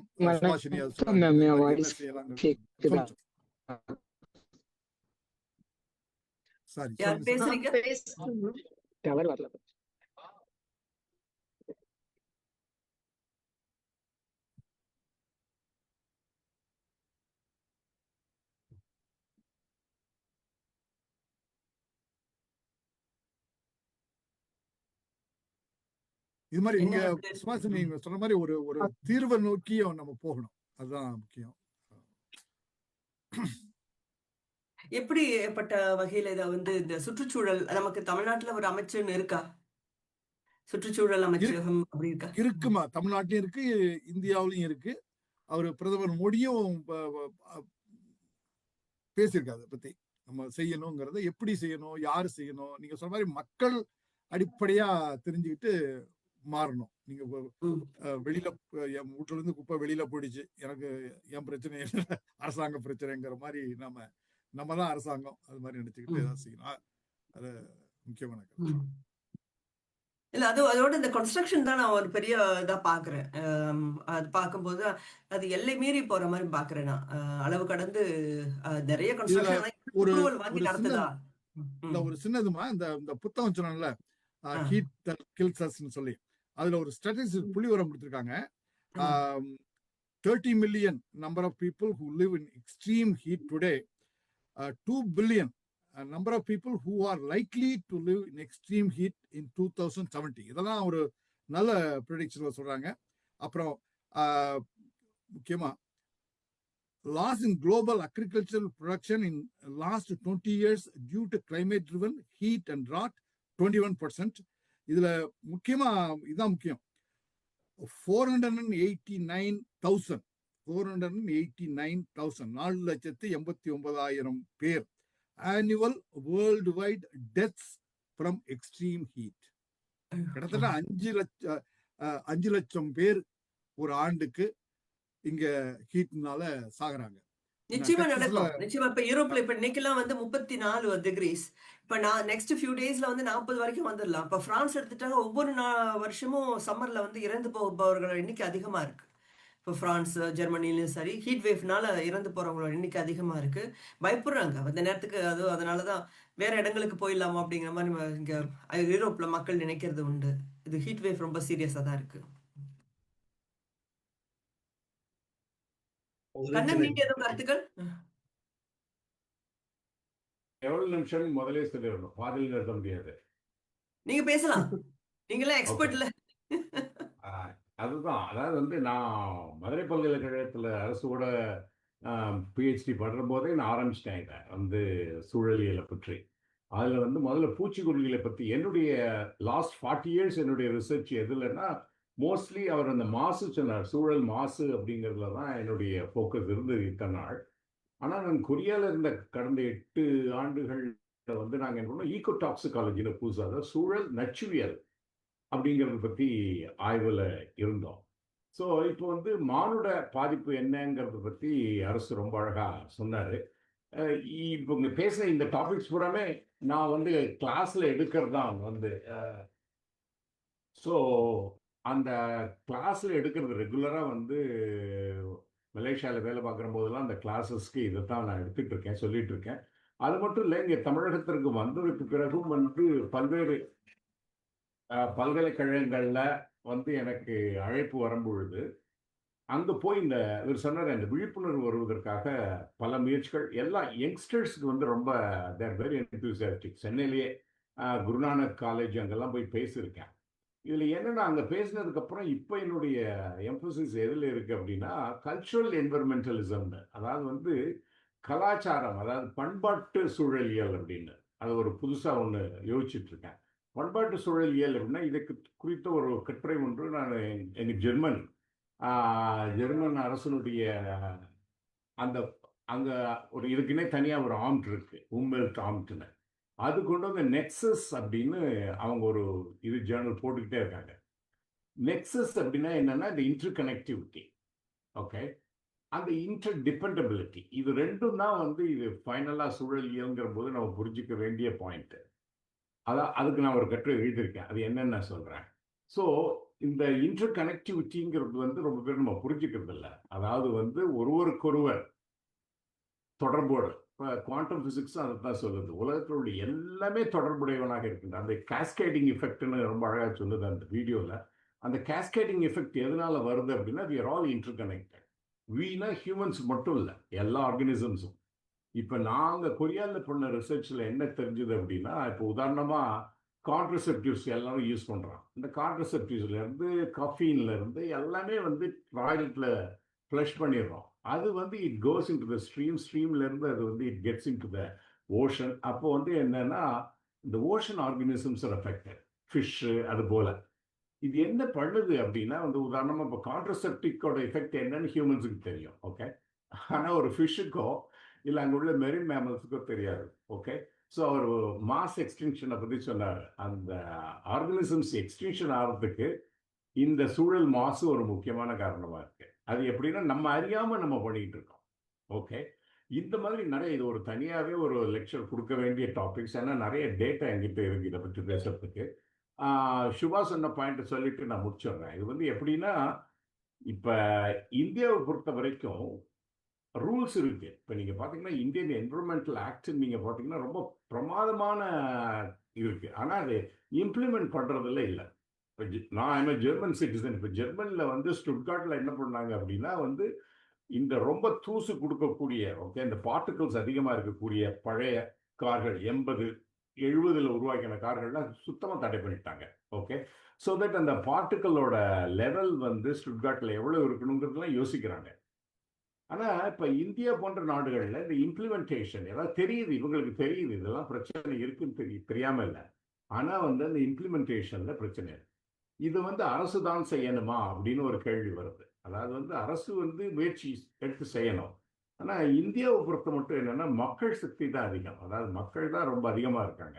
அப்போ இந்த மக்கள்கிட்ட இந்த விழிப்புணர்வை கொண்டு வந்து இவங்க இறங்கி செய்ய ஆரம்பிச்சாங்கன்னா ஒரு பெரிய எஃபெக்ட்ஸ் கிடைக்கும். உதாரணமாக அழகாக நீங்கள் சொன்னீங்க வந்து அந்த சோலார் இதை பற்றி. இப்போ எங்கள் வீட்லேயே நான் சோலார் வச்சுருக்கேன். இப்போ நான் இந்த கட்டின இந்த வீடு வந்து கம்ப்ளீட்லி சஸ்டைனபிள் பிரின்சிபிள்ஸை வச்சு கட்டின வீடு. ஓகே, ஒவ்வொன்றா சோலார் நாங்கள் வச்சுருக்கோம், ரெயின் வாட்டர் ஹார்வெஸ்டிங் இருக்குது, செப்டிக் டேங்க் வந்து பயோசெப்டிக் டேங்க்லேருந்து ஒவ்வொன்றா யோசிச்சு இந்த கட்டின அந்த செங்கல்லேருந்து எல்லாமே வந்து, ஏன்னா இதை வந்து கார்பன் கிரெடிட்டுமாங்க. இது எவ்வளோ தூரம் நான் ஒரு வீடு கட்டுற பொழுது சூழலுக்கு பாதிப்பு வருது அப்படிங்கிறத வந்து இன்னும் கொஞ்சம் காலத்தில் வரப்போகுது. அது வந்து கார்பன் டேக்ஸ்ன்னு ஒன்று வரப்போகுது. அதாவது நம்ம பண்ணக்கூடிய செயற்பாடுகளினால் சூழல் எவ்வளவு பாதிக்கப்படுதுங்கிறத வச்சு உங்களுக்கு இப்போ ஜிஎஸ்டியே நம்ம அலறிக்கிட்டு இருக்கோம். இந்தியாவில் ஜிஎஸ்டி போடுறாங்க. Carbon tax is going to come very soon. Okay, so இப்போ இந்த மாதிரி சுச்சுவேஷனில் வந்து மக்கள்கிட்ட அந்த விழிப்புணர்வை கொண்டு இல்லாமல் இல்லை. இப்போ இந்தியாவில் நீங்கள் பார்த்தீங்கன்னா பிளாஸ்டிக்ஸ் எங்கள் செங்கல்பட்டு ரயில்வே ஸ்டேஷன் பார்த்தீங்கன்னா சுத்தமாக இருக்கு இப்போ. ஏன்னா அதை ஒரு இம்ப்ளிமெண்ட் பண்ண ஆரம்பிச்சிட்டாங்க. அங்கே போடுற பிளாஸ்டிக் இதெல்லாம் எடுத்துடுறாங்க. அன்னைக்கு ஒரு நாள் ட்ரெயின்குள்ளே இருக்கும்போது ஒருத்தர் தண்ணி குடிச்சிட்டு அந்த பாட்டில் எடுத்துகிட்டு போய் வெளியே போய் மக்கும் குப்பைகள் மக்காத குப்பைகள்னு போட்டு வர்றாரு அவர். ஓகே, கொஞ்சம் கொஞ்சமாக வந்துட்டு இருக்கு. ஆனால் இது காணாது. இன்னும் வந்து ஒரு பெரிய அளவில் வந்து நம்ம இறங்கி இந்த செயற்பாடில் இறங்கினா தான். அடுத்து ஒரு சின்ன உதாரணம் என்னென்னா மெரின் டெப்ரின்னு சொல்லுவோம். இப்போ அடையாறு பீச் பக்கம் பார்த்தீங்கன்னா எல்லா பீச்லேயும் காற்று வாங்க போகலாம், தட்ஸ் ட்ரூ. ஆனால் வந்து அங்கே கிடக்கக்கூடிய குப்பைகள் இருக்கு பாருங்க. இப்போ இந்த குப்பைகள்னு சொல்லும்போது என்னது அப்படின்னா வந்து அவர் சொன்னார், அரசு அழகாக சொன்னார், இது டிரான்ஸ் பவுண்டரி பொல்யூஷன். அதாவது வந்து பொல்யூஷன் வந்து it doesn't respect your borders. உதாரணமாக நம்ம சொன்னோம் ஸ்ரீலங்கா வந்து ரொம்ப கிளீனாக இருக்குன்னு சொல்கிறோம். ஆனால் தமிழ்நாட்டினுடைய புகைகள்லாம் அங்கே போகிறதுக்கு வாய்ப்பு இருக்குது. ஏன்னா நம்ம எல்லாருமே we are living in a contained system. அது சிஸ்டம்ஸ் அப்ரோச்னு சொல்லுவோம். அதாவது ஒரு உலகம் வந்து ஒரு பந்து, அந்த பந்துக்குள்ளேருந்து வெளியே போக முடியாது. என்ன செஞ்சாலும் அதுக்குள்ளேயே தான் சுற்றிக்கிட்டு இருக்கும். ஓகே, அப்போ ஒரு நாடு செய்யக்கூடிய பாதிப்புகள் அடுத்த நாட்டுக்கு நிச்சயமா பாதிக்கும். ஓகே, அந்த வகையில் எல்லாருக்கும் நம்ம இன்னைக்கு நம்ம ரொம்ப சந்தோஷமா இருக்கோம்னு நினச்சிக்கலாம், ஸ்ரீலங்கன்ஸ் இல்லாட்ட கிளீனாக இருக்கக்கூடிய கண்ட்ரிஸ். ஆனால் பக்கத்து நாட்டில இருந்து அப்படியே போக மைக்ரேட் ஆகி வரும். ஓகே, இது உதாரணமா சொல்றதுன்னா தமிழகத்தினுடைய இந்த மோட்டர் பைக்ஸ் ரொம்ப ரொம்ப முக்கியமான கருத்து கண்ணன். இப்போ நான் கூட அதை பேசல, எவ்வளோ பேச வேண்டியிருக்கு. நேரம் என்னால போறேன். நான் நீங்க உரையாடல் நிறுத்துங்க, நம்ம பதிவுல நான் பாக்குறேன். நான் நினைக்கிறேன் நீங்க நீங்க அடுத்த நிகழ்ச்சி போனாலும் கண்ணன் இருக்கிறதுனால இந்த டிஸ்கஷனை கொஞ்சம் கண்டினியூ நீங்க பண்ணுங்க. தொடர்ந்து நீங்க ரெக்கார்டு நான் பாக்குறேன். இந்த மாதிரி பார்டர் கிடையாது அது பொல்யூஷன். ரொம்ப நீங்க வந்த எல்லாருக்கும் நன்றி. இந்த மாதிரி ஒரு வாய்ப்பு கொடுத்து எனக்கு இப்ப லேர்னிங் பண்றதுக்கும் நன்றி சுபா, நன்றி இறைவாணி. வணக்கம். நீங்க பேசுங்க. கண்ணன் இருக்கிறனால நீங்க மாடரேட் பண்ணுங்க கண்ணன், ஏன்னா நீங்க you are also expert in this field. அதனால நீங்க கொஞ்சம் கண்டினியூ பண்ணுங்க. அவரு பேச சொல்லுங்க. இதுல என்ன முக்கியமானது அப்படின்னா வந்து இந்த வேல்யூ சிஸ்டம். இப்ப அதான் இல்லை பாருங்க, நான் சொன்னேன் இப்ப வந்து பண்பாட்டு சூழலியல் அப்படிங்கிறது வந்து என்னுடைய ஃபோக்கஸ் என்ன இப்ப அப்படின்னா நமக்கு வந்து வி லாஸ்ட் அவர் வேல்யூஸ். இப்போ வந்து சூழல் இருக்கு அப்படின்னா வந்து சூழலை பற்றி நீங்க வந்து சங்க காலத்துல இருந்து இந்த திணை கோட்பாடுல இருந்து எல்லாம் எடுத்து பார்த்தா தமிழகத்துல இந்த அவேர்னஸ் இருந்திருக்கு ஒரு காலத்துல. ஆனா இப்போ வந்து இந்த வணிகமயமான இந்த உலகத்துல வந்து அது பூரா போயிடுது. அப்ப நமது விழுமியங்கள் எல்லாம் தொலைச்சிட்டு இப்போ உட்கார்ந்துருக்கோம். அப்ப இந்த மாதிரி ஒரு சூழல்ல வந்து நம்ம திரும்ப அந்த விழுமியங்களை நம்ம கொண்டு வந்து அதை வந்து நமக்கு இது அந்நியமே கிடையாது. நமக்கு இந்த இந்த சப்ஜெக்டோ இல்லை அதை பற்றி பேசக்கூடிய அந்த சூழலியங்கிறது தமிழனுக்கு அந்நியமே கிடையாது. ஏன்னா இவனுடைய லிட்ரேச்சர்ல எல்லாமே இருக்கு. அப்படித்தான் வாழ்ந்திருக்காங்க மக்கள். அது வந்து இப்போ மாறிடுது. ஸோ ஒரு வகையில பேக் டு ஸ்கூல்னு சொல்ற மாதிரி நம்ம என்ன பண்ணணும், we have to get back to our values. அந்த வேல்யூஸை மதிக்கக்கூடிய சிஸ்டத்தை கொண்டு வரணும். எல்லாரும் தனக்குள்ள கேட்டுக்கணும். நெஞ்சுக்கு நீதின்னு சொல்லுவார் கலைஞர். அது மாதிரி ஒரு நெஞ்சுக்கு நீதி நமக்கு வேணும். வந்து நம்ம செய்யக்கூடிய இந்த செயற்பாடுகள்னால சூழலுக்கு என்ன பாதிப்பு வருதுன்னு அதை ஒவ்வொருத்தரும் யோசிக்க ஆரம்பிச்சாங்கனாலே போதும், வந்து things will be all right. That's all. Thank you. உண்மைதான். ஆனா இலக்கியம் சொன்னாலும் சரி, நம்ம செய்யணும்னு உணர்ந்தாலும் சரி, ஆனா நிதர்சனமா பார்க்கும்பொழுது, ஏன்னா கண்ணன் நீங்களும் பல நாடுகளுக்கு போய் பார்த்துருக்கிறீங்க இல்லையா? உங்களுக்கு வந்து இந்தியாவுடைய நிலைமை நீங்க பார்த்துட்டு உங்களுக்கு நிச்சயமா சொல்ல தெரியும். பல நாடுகளை பார்த்ததுக்கு எந்த அளவுக்கு வந்து இப்ப நீங்க சொல்றீங்க செங்கல்பட்ட ஒரு சின்ன ஒரு இடத்தை மட்டும் நீங்க உதாரணமா சொல்றீங்க. ஆனா உலகின் பல நாடுகள்ல வந்து மிக மிக இயல்பாக அந்த தூய்மையை பாதுகாத்தல்ங்கிறது எல்லா நிலைமையிலும் இருக்கு இல்லைங்களா? எனக்கு ஒரு வகையில மேபி நான் ரொம்ப ஆப்டிமிஸ்டிக்கான ஒரு பர்சன். நான் இந்த டாபிக்ல நான் வந்து ரொம்ப பெசிமிஸ்டிக்கா தான் இருக்கேன். ஏன்னா எனக்கு தமிழ்நாட்டுல இதை மாற்றவே முடியாதோங்கிற மாதிரியான ஒரு நிலைமைக்கு நான் வந்துடுறேன். ஏன்னா கற்றவர்களும் இதே வேலையை செய்யறாங்க, கல்லாதவரும் செய்யறாங்க, சிறியவர்களும் செய்யறாங்க, பெரியவங்களும் செய்யறாங்க. ஸோ இந்த சூழல் மாற்றுக்கு மக்கள் எதுவுமே செய்ய மாட்டாங்கிற ஒரு சிந்தனைக்கு நான் இருக்கிறேன். ஆமா, இல்ல அது என்னன்னா, நான் கொரோனா பீரியட்ல தான் நான் இந்தியாவுக்கு வந்தேன். இப்போ கொரோனா பீரியட்ல வந்தோடனே அந்த லாக் அவுட் பண்ணாங்க பாருங்களேன். அந்த லாக்டவுன் பண்ண பீரியட்ல வந்து என்வரன்மெண்ட் ரெக்கவர் ஆயிடுச்சு. ரொம்ப அற்புதமா இருந்தது. அந்த அந்த பீரியட்ல நீங்க பாத்தீங்கன்னா இந்தியா வந்து அது டெல்லியில எல்லாம் வந்து நீங்க அந்த அந்த கேட்வே ஆஃப் இந்தியால தெரியவே தெரியாது. அவ்வளவு ஒரு தூசு இருந்தது. ஆனா இதுக்கப்புறம் அந்த போட்டோஸ் இருக்கு அழகா. அதை வந்து I can show it in some other time. அது எவ்வளோ டிஃப்ரென்ஸ் கொரோனாவில் அந்த லாக்டவுன் பீரியடுக்கும் இதுக்கும் அப்படிங்கிற மாதிரி. ஸோ இந்தியாவில் ஒரு பிரச்சனை என்னன்னா, இவங்களுக்கு எல்லாமே வந்து சட்டம் போட்டு தான் திருத்த வேண்டியிருக்கு. இவங்களுக்கு வந்து இப்போ உதாரணமாக ஜெர்மனியில் இருப்போம். ஜெர்மனியில் குழந்தையிலேருந்து அவங்க இதெல்லாம் சொல்லி கொடுக்கறதுனால Germany is the only country where you have a party for environment, green பார்ட்டின்னு இருக்கு. ஓகே, அந்த பொலிட்டிக்கல் டெசிஷன் எடுக்கிற அளவுக்கு இந்தியாவில் இன்னும் வரல. நம்ம பொலிட்டிக்கல் அஜெண்டாவில் நான் எத்தனையோ வருஷமாக பார்த்துட்டு இருக்கேன். இந்தியாவில் எந்த பார்ட்டியும் வந்து இது வரைக்கும் என்விரான்மெண்ட்டை பற்றி பேசுறதே கிடையாது. ஓகே, அது எவ்வளவு முக்கியம், அது வந்து it is very closely connected to எக்கானமிங்கிறத பற்றி புரிஞ்சுக்கிறதே இல்லை. பொருளாதாரத்துக்கு ரொம்ப முக்கியம். அதுவும் வந்து சூழலில் ரொம்ப பாதிக்கப்படுறது பெண்கள் தான். அது இந்தியாவை பொறுத்த வரைக்கும் அந்த ஒரு அவேர்னஸ் இப்போ மெதுவாக வந்துட்டு இருக்கு. ஓகே, வந்தனா சிவா போல ஆட்கள்லாம் வந்து ரொம்ப அக்ரெசிவாக இதை வந்து ப்ரொமோட் பண்ணிட்டு இருக்காங்க இந்த மாதிரி டாக்ஸை. Lots of groups in India which is talking about it. Okay, but வந்து இந்தியாவில் ஒரு விஷயம் என்னதுன்னா, ரொம்ப லெத்தாச்சிக்காக இருக்கும் யானை மாதிரி. ஆனால் நினைச்சு இறங்கிட்டாங்கன்னு வச்சுக்கீங்களேன், இந்தியாவுடைய மாற்றங்கள் ரொம்ப அபாரமான மாற்றங்கள். உதாரணமாக நான் சிறு சிறு விஷயமா போவோம். ஏன்னா நம்ம தியோரிட்டிக்கலா மட்டும் பேசிட்டு இருப்போம். நம்ம 2 பேர் தான் பேசுற மாதிரி இருக்கு. மற்றவங்களும் கருத்து சொல்லலாம். இறைவானியும் ஒரு பாயிண்ட் வச்சிருக்காங்க. மற்றவங்களும் சொல்ல இப்ப கண்ணன் வந்து நிறைய தகவல் சொல்லலாம்னு நான் நினைக்கிறேன். ஒரு உதாரணம் சொல்றேன். இப்போ உதாரணமா இப்ப அயல் நாடுகள் எடுத்துக்கோங்களேன். மலேசியாவோ, தாய்லாண்டோ, இல்ல நீங்க பெல்ஜியமோ, ஜெர்மனியோ, அமெரிக்காவோ, ரிவர் சைட்ல நம்ம ஒரு ப்ராப்பர்ட்டி வாங்குறோம்னா எவ்வளவு ஆசைப்படுவோம் இல்லையா? ஒரு ஆற்றங்கரை ஓரத்துல வாங்கினா பெரிய லக்ஸுரின்னு சொல்லுவோம். ஆனா தமிழ்நாட்டுல நம்ம ஆற்றங்கரை பக்கத்துல வாங்கிட்டு குடியிருப்பு இருக்கிறதுனா அது சாதாரண ஒரு விஷயமா நமக்கு. நான் சென்னையிலும் பார்த்துட்டேன், மதுரையிலையும் பார்த்துட்டேன். போன இடங்கள்ல தாமிரபரணி மட்டும்தான் எனக்கு அது தப்பிச்சிருக்குங்கிற மாதிரி கொஞ்சம் தோணுது.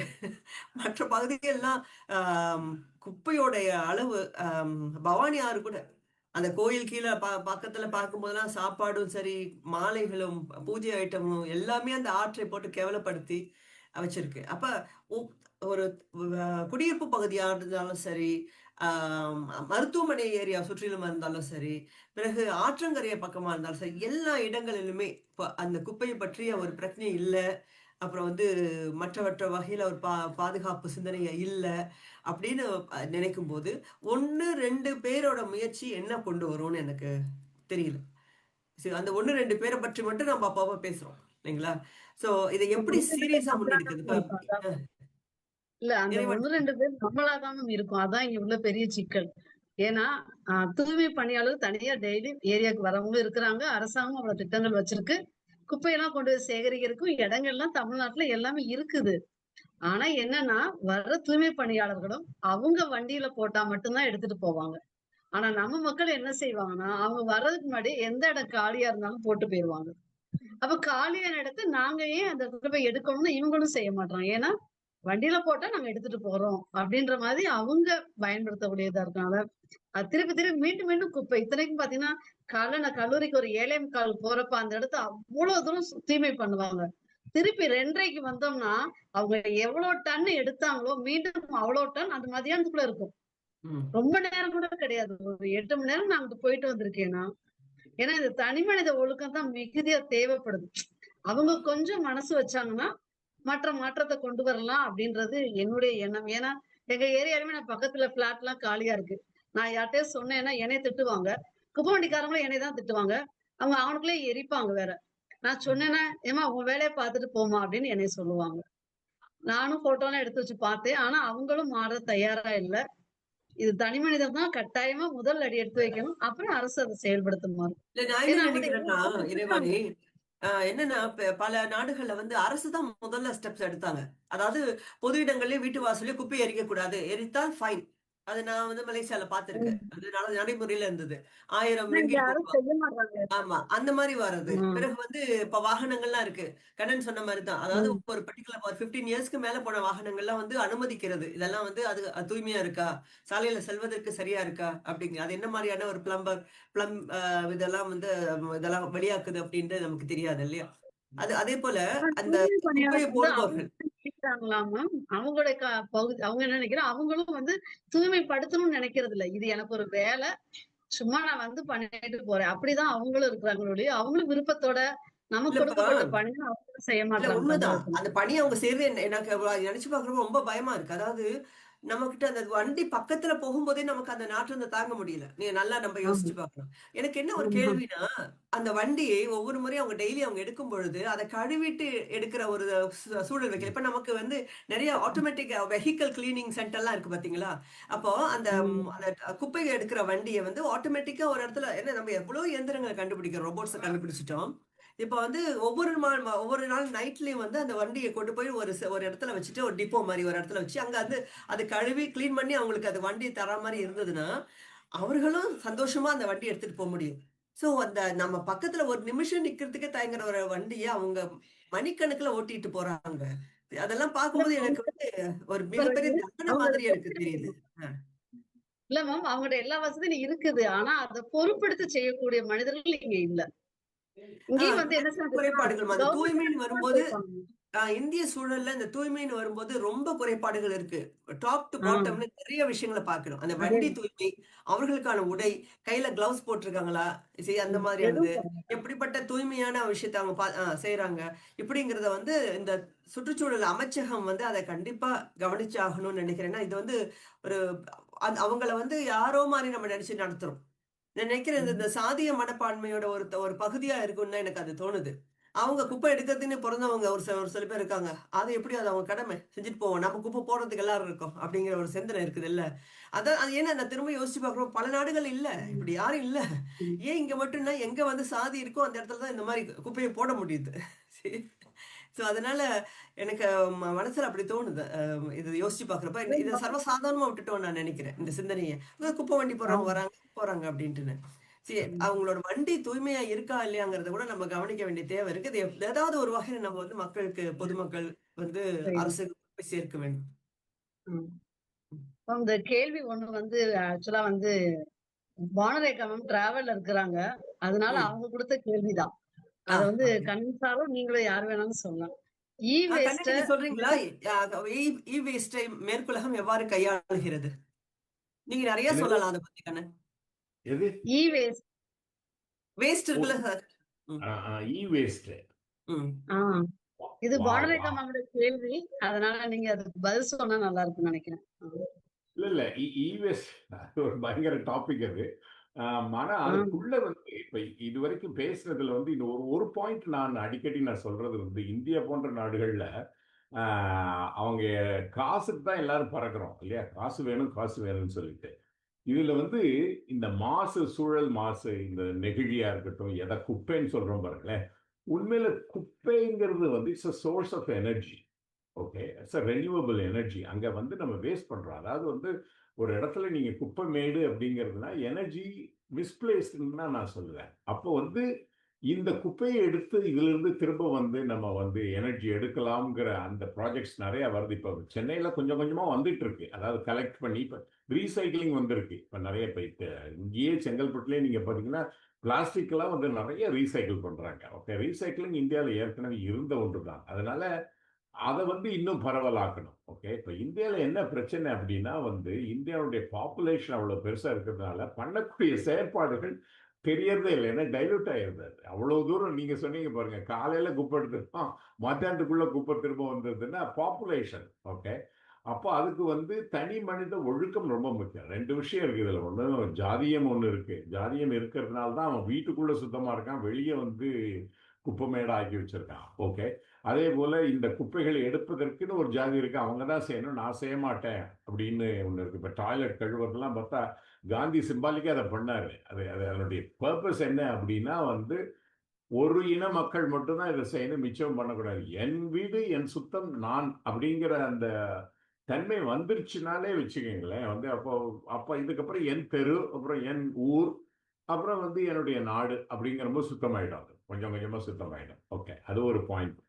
அடுத்து வந்து நீங்க அந்த இவேஸ்ட்டை பத்தி சொன்னீங்க. இவேஸ்ட்ங்கிறது ஒரு பெரிய மேஜர் ப்ராப்ளம் அது. ஓகே, இப்போ வந்து இதுக்கு மேஜரா வந்து அந்த ப்ரொடக்ஷன் இருக்கு பாருங்க. இப்போ பொல்யூஷன்லயே மெயினா நாங்க எம்பசைஸ் பண்றது என்னன்னா ஸ்டாப் அட் த சோர்ஸ் அப்படின்போம். ஓகே, இப்போ வந்து ரீசைக்கிள் அதெல்லாம் இருந்தாலும் சோர்ஸ்ல வந்து நம்ம தடுத்துட்டோம்னு வச்சுங்களேன், இந்த பொல்யூஷன் ப்ராப்ளம் நிறைய முடியும். ஓகே, அப்போ வந்து அந்த சோர்ஸ் கண்ட்ரோல்ல தான் வந்து இந்த பெரிய கம்பெனிஸ் வந்து இப்போ என்ன பண்றாங்க அப்படின்னா வந்து உங்களுக்கு நல்லா தெரியும். இப்போ ஒரு டிரான்சிஸ்டர் பண்றாங்க, இல்லை வரக்கூடிய எந்த எக்யூப்மெண்ட்ஸ் வந்து நீங்க பார்த்தாலும் வந்து அது ஒரு 2 வருஷம் 3 வருஷம் அதுக்கப்புறம் குப்பை. அந்த மாதிரி தான் ப்ரொடக்ஷன் டிசைனே இருக்கு. அப்போ அவங்க டிசைன் பண்றதே அந்த மாதிரி பண்றாங்க. அவங்க வந்து இப்போ வந்து I am also in another committee, கலிஃபோர்னியால இருந்து ஒரு குரூப் இருக்கு. அந்த குரூப்ல என்னன்னா இந்த கார்பரேட் ரெஸ்பான்சிபிலிட்டின்னு ஒன்று, அது புதுசாக ஒரு கான்செப்ட் வந்திருக்கு. அப்போ கார்பரேட் ரெஸ்பான்சிபிலிட்டி என்ன, அவங்க வந்து என்ன பண்ண போறாங்க இதுக்கு? ஏன்னா அவங்க தான் இந்த சோர்ஸ் அவங்க தான் ப்ரொடியூஸ் பண்றாங்க. ஓகே, இப்போ அவங்களுக்கு ஒரு டேக்ஸ் வரப்போகுது வரக்கூடிய காலங்களில். வந்து அமெரிக்காவில் வந்துருச்சு ஆல்ரெடி. ஓகே, இந்த கார்பன் கிரெடிட், அது ஒரு தனியாக நம்ம பேச வேண்டிய ஒரு டாபிக் அது. இப்போ இந்த கார்பன் கிரெடிட்டுங்கிற போது நீங்கள் ஒரு கம்பெனி வச்சுருந்தீங்கன்னா உங்கள் கம்பெனியுடைய கார்பன் கிரெடிட் தானே. இப்போ நீங்கள் அடிக்கடி ஃப்ளை பண்ணீங்கன்னா அந்த விமானத்தில் போடுவான், இந்த விமானம் இங்கேருந்து போகிறதுக்கு வந்து எவ்வளோ கார்பன் கன்சியூம் பண்ணுது, அதனுடைய கார்பன் கிரெடிட் என்னன்ட்டு. இது வந்து ப்ராக்டிஸ்க்கு வர ஆரம்பிச்சிருச்சு. அப்போ கம்பெனிஸ் வந்து எவ்வளோ தூரம் அவனுடைய என்விரான்மெண்ட்டை பாதிக்கிறதோ அவனுடைய கார்பன் கிரெடிட் கூட்டிகிட்டே போகும்.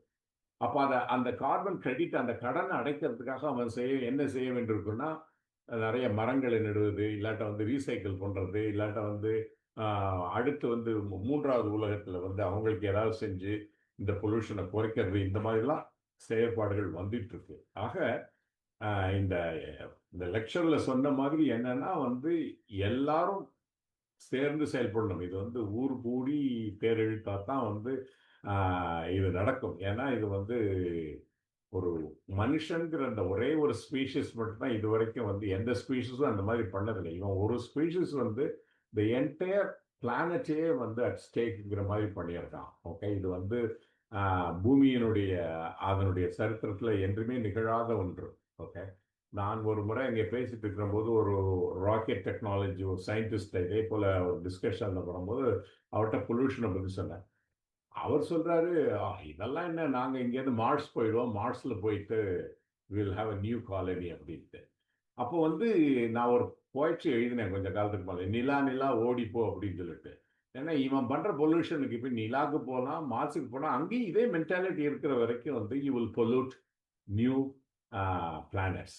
ஓகே, அப்போ இந்த பிளானட்ல இல்லாதது ஒன்றுமே இல்லை. இந்த பிளானட்ல இருக்கிறத வந்து நேச்சரை சரியாக புரிஞ்சுக்கிட்டு அது எப்படி இந்த 4.7 பில்லியன் இயர்ஸில் தன்னை வந்து இயக்கி கொண்டிருக்கிறதோ அதை நம்ம புரிஞ்சுக்கிட்டோம்னா நம்ம அந்த நேச்சர்த்தையே திரும்ப அதன் வழியிலேயே விட்டு நம்மளும் இயற்கையினுடைய ஒரு அங்கமாக இருக்க நாம் பழகிக்கொள்வோம். அதான் அதுக்கு ஒரே சொல்யூஷன். இப்போ ஒரு நன்றி பாயிண்ட் சார். நான் அவருக்கு கூடுதலா சொல்ல நினைச்ச படுரேக்காவுக்கு அவங்க கேட்டதுக்காக, ஏன்னா மேற்குலகத்துல எப்படி பண்றாங்க அப்படின்னு சொல்லும்போது வேஸ்ட். இப்ப வேஸ்ட் வரும்போது எலக்ட்ரிக்கல் கூட்ஸ் தான், எலக்ட்ரிக்கல் டிவைசஸ், இதுதான் வந்து நம்ம இந்த வேஸ்ட் அப்படின்னு சொல்றோம். இப்ப அது வந்து இப்ப யூரோப்பியன் யூனியன், ஏன்னா இப்ப ஐரோப்பிய ஒன்றியத்துல இருக்கிற எல்லா நாடுகள்லயும் வந்து என்ன பண்ணிருக்காங்கன்னா ஒரு ரெகுலேஷன் ஒன்று பாஸ் பண்ணிருக்காங்க. பிகாஸ் நான் ஐடி கம்பெனில ஒர்க் பண்றதுனால எனக்கு அது தெரியும். ஒரு ரெகுலேஷன் ஒன்று இருக்கு. இப்ப அதாவது ஒரு டிவைஸ் வந்து இருக்குனாக்கா அது வந்து செயலிழந்து போது, பழசாயிடுச்சு அப்படிங்கிற போது அதோட மேனேஜ்மெண்ட்டை வந்து பாக்குறது வந்து அந்த ப்ரொடியூஸ் பண்றவங்க தான் அதை பண்ணணும். சி, ஒரு எக்ஸ் கம்பெனியோட ஒரு ப்ராடக்ட் வருதுன்னு வச்சுக்கோங்களேன், ஒரு மொபைல் ஃபோன் இருக்குன்னு வச்சுப்போமே, எக்ஸ் கம்பெனின்னு. இப்ப அது வந்து யாருடைய பொறுப்புன்னா, இப்ப நான் பயனாளர், நான் வந்து விற்கிறேன், ரெண்டாவது செகண்ட் ஹேண்டா இப்ப கண்ணன் வாங்குறாரு, அப்புறம் வந்து அடுத்ததா வந்து இறைவாணி வாங்குறாங்க வச்சுப்போம். இப்ப வாங்கின பிறகு அது பயனே படுத்த முடியாதுன்னு போகும்போது அது எங்க போகுது? நம்ம என்ன செய்வோம், யூஸ்வலா குப்பைத்தொட்டில போட்டுருவோம், நம்ம சூழலை நினைச்சு பார்த்தோம்னா. ஆனா இங்கெல்லாம் பார்த்தோம்னா எப்படின்னாக்கா, இப்ப எங்க வீட்டுக்கிட்ட எல்லாம் பார்த்தோம்னா குப்பை ஒரு பெரிய இடம் இருக்கும், குப்பை போடுற இடம்ட்டு. பிளாஸ்டிக் தனியா, பேப்பர் தனியா அப்படின்னு நாங்க போற இடத்துல எலக்ட்ரிக்கல் ஐட்டம்ஸ் போடுற இடம்னு ஒன்று இருக்கும். ஸோ அதுக்குள்ள வந்து அந்த அந்த அந்த பெரிய ஒரு கண்டெய்னர்ல அதை போடுவோம். அதுல கூட வந்து இப்ப வாஷிங் மிஷினா இல்ல வந்து வேற மாதிரியான எலக்ட்ரிக்கல் ஐட்டம்ஸா, டெலிஃபோன் அப்படிலாம் இருக்கும். ஸோ அதுல இந்த ஹெட்ஃபோன் இதுல நாங்க போடுறோம்னு வச்சுக்கோம், அந்த எக்ஸ் மொபைல் போனை போடுறோம்னு வச்சுப்போமே, அது என்ன செய்வோம்னா பிரித்து எடுத்து அந்த எக்ஸ் கம்பெனிக்கு அதை அனுப்பிடுவோம். அப்ப எக்ஸ் கம்பெனி தான் அதை வந்து டிஸ்போஸ் பண்ற வேலை அவங்களுடையது. சரி, இப்படிதான் வந்து அந்த மேனேஜ்மெண்ட். அப்ப இந்த ரெகுலேஷன் வந்து யூரோப்பியன் யூனியன்ல பண்ணிருக்கிறதுனால வேஸ்ட் மேனேஜ்மெண்ட் அப்படிங்கிறது ரொம்ப ஸ்ட்ரீம் லைன்டா இங்க இருக்கு. ஆனா அப்படி இல்லாம இப்ப நம்ம சூழல், இப்ப இந்திய சூழல் நீங்க எடுத்துட்டு பார்க்கும்போது அத்தனையும் நமக்கு ஒரே குப்பை தொட்டிக்கு தான் போகுது. இவன் வந்து மக்கும் குப்பை மக்காம் குப்பை அப்படின்னு பிரிச்சு வச்சாலும் கூட அதுக்குள்ள கூட இந்த பிரிக்கல, பெரிய அளவுல பிரிக்காமனால அதுக்குள்ள நம்ம போகும்போது வேஸ்ட்டை மேனேஜ் பண்றதுக்கான ஒரு ஸ்ட்ரிக்டான ஒரு கைட்லைன் ஒண்ணு இல்லாத மாதிரி இருக்கு. இப்ப கம்பெனிஸ்னு எடுத்துக்கிட்டோம்னா, இப்ப தனிநபர்கிட்ட அது அந்த மாதிரி. இப்ப கம்பெனிஸ்னு எடுத்துக்கிட்டோம்னு பார்த்தோம்னா அது என்ன ஆகுதுன்னா, அந்த பெரிய அளவுல அதை சேகரித்து அந்த அந்த ப்ரொடியூஸ் பண்ண அந்த ஏஜென்சிக்கு, அந்த கம்பெனிக்கு அதை கொடுத்துரும் போது அவங்க அதை வந்து ஸ்கிராப் பண்ற மெத்தடை வந்து எப்படி ஸ்கிராப் பண்ணுவாங்களோ அந்த ரெகுலேஷன்ஸ்க்கு உட்பட்டு அதை வந்து ஸ்கிராப் பண்ணி ரீசைக்கிள் பண்ணி அவங்க எடுத்துட்டு வர மாதிரி இருக்கு. ஸோ இதுதான் வந்து இங்க இருக்கிற மேலை நாடுகள்லாம் யூரோப்ல இருக்கிற ஒரு ரெகுலேஷன் பத்தி எனக்கு தெரிஞ்ச சில தகவல். நல்ல பாயிண்ட், நல்ல பாயிண்ட். S, sure sure. இந்த மாதிரியான வேணும், இந்த மாதிரியான ரெகுலேஷன்ஸ் வேணும் இல்லையா? கட்டாயம் கட்டாயம் கட்டாயம். இல்லை, பரதிமான் சார் இருக்காரு, அவர் பேச சொல்லுவோமா? பேச முடியல. பரதி சார் பேசுறீங்களா? அரங்கமளிகா கூட நீங்க வந்திருக்காங்க, அவங்களும் பேசலாம். மியூட் பண்ணி அன்மியூட் பண்ணிட்டு. பரதிமால் பேச ஆரம்பிச்சாரு, அப்புறம் பேசாம நிறுத்திட்டாரு. அவருக்கு போன்ல ப்ராப்ளமா என்னன்னு தெரியல எனக்கு.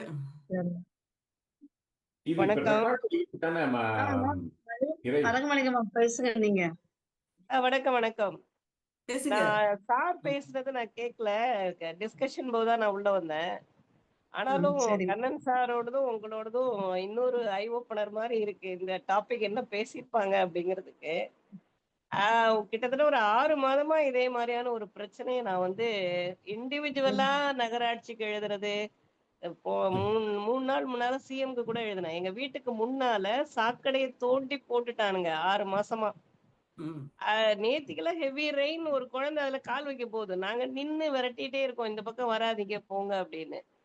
ஆனா கவர்மெண்ட்டுக்கு எழுதுறோம், நகராட்சிக்கு சொல்றோம், புதுசா அமைச்சரானவங்க கிட்ட கூட ஓப்பனா நானே ஒவ்வொரு போன் நான் பேசியிருக்கேன். நான் இந்த மேட்டர் இப்படி இருக்கு, இத அந்த இடத்துல வேற டிராபிக் ஆகும், நிறைய டிராபிக் ஆகும், குழந்தைங்க இப்ப ஸ்கூல் வேன் அந்த இடத்துல வந்து திரும்பும்.